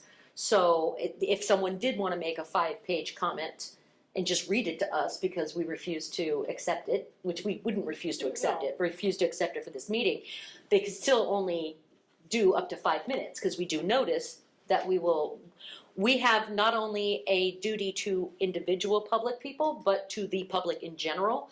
And so we don't necessarily, we can't necessarily stop a meeting to take one person's particular comment, or even a few people's particular comment, and it holds up the business of this board. So Bagley-Keene does allow for some guidelines for permitting comments, and then we could always kind of make it, as long as we noticed it on the agenda. I don't know, definitely not 10 days, because again, we would post the agenda, they would need time to digest and then create and then submit comment. Perhaps something like 48 hours instead of 5 days, but this discussion can also come about in regulations where we set a number, we came up with this number via this mathematics, and then public comment, okay, we need to change that number based upon these comments, etc. And then it's in regulation that we can do that, and then it's noticed for everybody, and it's the rule. Or we can simply notice it on the agenda, but know that it's just not as solid. Okay, so what if it's not the agenda? What if it's actual, like, I would prefer to have it, actually, when I receive this agenda, I would like it to be in it. Well, again, because or they come in person. That's why I said 5 days, but yeah, I would be happy with 72 hours. Because 48 hours, we're traveling, right? So there's that, we have to take that into effect too. But, I mean, if we wanted to get, this is me thinking, like, Dreamway thing, like, is there a way that if people submit comments via email, that it gets sent to all of us? Or is that a violation somewhere? No, that's fine. So we get all of our materials via email if we'd like to. So automatically that it comes, then it's just forwarded to all the board members. That way we have it. Yeah. I think this analysis might be a little more different if we were back in the day before email and whatnot, and it had to be physical. Yeah. Because even then, if someone had walked in with a physical copy, someone would have to run and make video, photocopies, and when you're traveling, that's not always possible. Right. And so we would just be aware there's a comment and would have to be posted and probably have to be discussed at the next meeting because we wouldn't all have a copy, let alone the public having a copy. So it's not unreasonable to say we would email it out and perhaps read it out at the meeting if we were going to consider it, or simply announce we received a comment after a notice period and it's too voluminous to give proper consideration, and also unable to create the documents required for that the public could consider this public comment. And so we either read it out loud, or we put it on for the next agenda, or whatnot. Because you also don't want, simply because you have a comment, you have to put it on the next agenda, because that can also delay the business of the board. Christine, You had your, Christine, you had your hand up? No, I Heike, don't. did you have anything on this issue? Can I just, I'm thinking about our budget. I want to delay this budget, let's say I wanted to delay the fee increase. Mhm. I come in the night before, I say, I don't like the $25 fee for something, and I'm gonna give the board a letter the night before. We can't discuss it, we don't wanna discuss it, but we have to discuss it. So then we have to put it on the next agenda because we have a 72-hour deadline before that meeting. And then they come in, and so we have to put it on the May agenda. Then, the night before the May agenda, you know, I have an objection to the $100 other fee. And they can push this out. If you have a rule that where you don't have flexibility, they could push it, people could push that out for 3 years because we only do quarterly meetings. And if we have a thing where we're saying we're going to push everything out to the next meeting, if you bring it, we have to consider it. We're obligated to consider it. And they have the potential to push it out to the next meeting by breaking our rule. And we can't not consider it, right? Well, we Well, by can considering it, notice we it. don't have to address, we can say Exactly. we're not addressing it. Yeah, we can notice it, we have to notice it, we don't have to I consider don't it. know that Right. we cannot address it. We do No. not. We do have, not we have can to note, address it. yeah, But we have just to what address- Sharon said. We have to receive it, we have to give the public the opportunity to address, but much like when people provide a comment for items on the next agenda, we don't have to take that as gospel, and therefore we shall put it on the next agenda. And I see that we have to allow access, but not that we have to consider, but of course that is the goal, and that is the whole point of public comment, kind of, as Ms. Miller stated, was, you know, the whole point is for the public to participate. We are a public entity, we are conducting the public's business, but we don't have to sit here for hours and hours either while we listen to a single comment. So it is kind of balancing that out. So if a comment is received and we are supposed to take action on an agenda and it's not received within a time limit that we can vet, we don't want to forbid us from being able to do it. If we feel, okay, this is worthy of taking a minute, everybody read this comment so that we can conduct business. There appears to be something in here we need. Or this was late. If anyone wants to take a minute, we can take Exactly. we could take a vote or simply agree to adjourn for a moment to consider the comment, or it's late, it's voluminous, we can't possibly give it the information we need, therefore we're gonna have to work with what we've got, thank you for your comment, we'll post it, but we can't consider it at Helen, this particular meeting. I have a question, if I may. To the point of the other board members who would like some sort of messaging, I could get behind some sort of messaging to get on with this movement and go along with our colleagues, but could it say something like just a general message, messages received less than 48 hours may or may not get in front of the board if you want to be, like messages received less than 48 hours. If you want to make sure the board hears it before this board meeting, go to the board meeting. Do you see what I mean? Yeah, I believe. On the inbox, can we have a messaging like that Might so not that be considered, Denise, or something like that? might not be considered, might not get, so that we're not beholden to, so that staff doesn't feel beholden, because to me, this discussion is a workaround around, I mean, the public has a right to come before the board. Yes. It's. Well, and those written. that Clear as do day. not submit timely written, nothing stops them from verbally Showing up. providing the comment Right. up to the 5 minutes that we've noticed that we will need to continue business. So they can read their comment if they wish. So the goal is to provide an option to get there.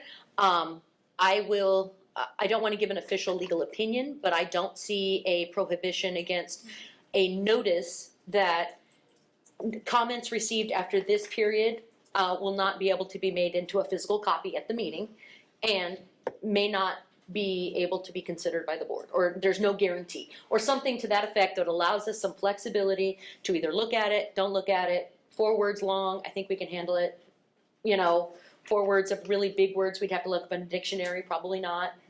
but Would you to allow consider that that? flexibility. Would Yeah, you all so- consider that? Yeah, I mean, I think that's kind of what I was thinking about too with the email response saying it may not be considered. So the message goes, but that we still retain the discretion without having a set policy.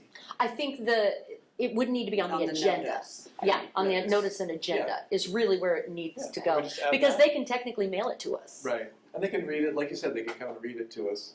President But yeah. McLaughlin, would it be, I don't know if you guys have comments or not, is it a good time for a no? Do we still want to discuss? I'm interested to see what the public. I am too. I think as the member of the public, we just want to ensure that we are in no way limiting the public's ability to participate. You know, going from like a 10-day notice to a 5-day notice, that, you know, cuts the time in half and people are extremely busy. You know, they have lives and so, you know, and just in terms of making sure meeting accessibility of the comments to be made, right? Written is obviously the most accessible way. It's, you know, I am very fortunate where my work is flexible and I can take the time to come to these meetings, but that is certainly not the case, you know, for probably a lot of practitioners, you know, to take the time off of work and participate in these meetings. So just ensuring, especially when it comes to like written comment, that it is as accessible as possible. Thank you. Well, and I will note that, for example, if someone had snail mailed us something even 3 days ago and it had arrived, we don't even know that letter exists. Nobody is at the office, nobody is able to provide this, and even if they had, it'd be a matter of making sure staff was present to scan it and whatnot. So while it may have been timely for the meeting, it's not timely for discussion. Consideration. And so notice of actual physical and technical limitations of printing and whatnot, these are all reasonable reasons to state that if a written comment is received after this time, then please be prepared to come with your verbal comment, but we cannot guarantee that the written comment will be available for consideration by the board at this meeting. Are people content with having a message like that? Yep. On the agenda and having a response? Is that Heather, will consensus? Yes. All right, let's, Okay. shall I direct staff to formulate a sentence like that and a response like that? And yeah, and I will also, I'll Send work that with, message. And does that meet the public, would that be satisfactory?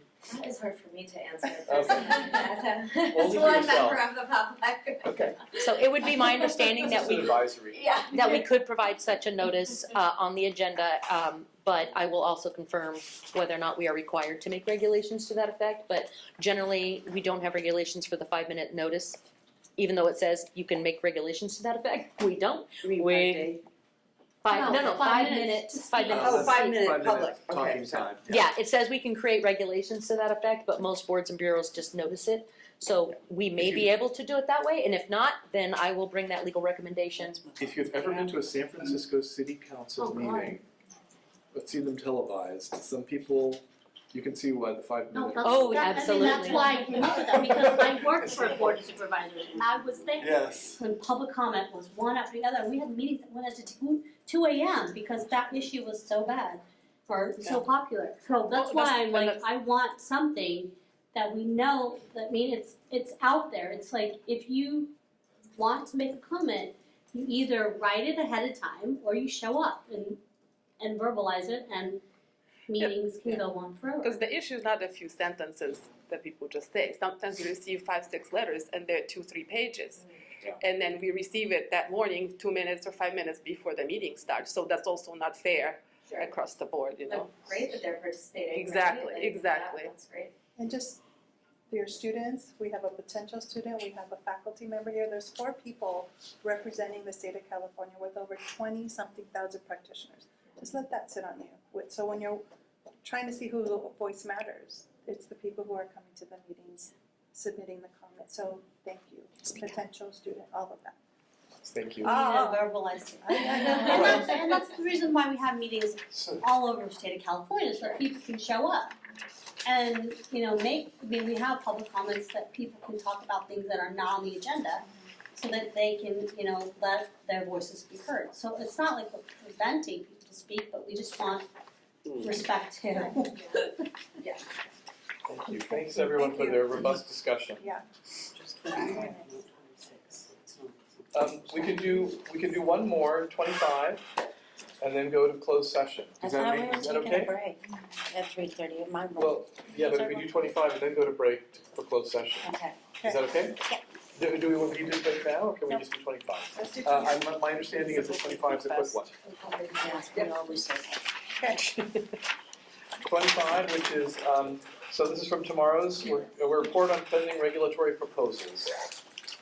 And it is, And so you have the material in your packet, and the pages 1 and 2 are pending rulemaking packages. That means they are in process. They have been submitted to DCA. This will show the progress of the packages as they move forward. And page 3 are those reg packages that need to be started and submitted and have not been.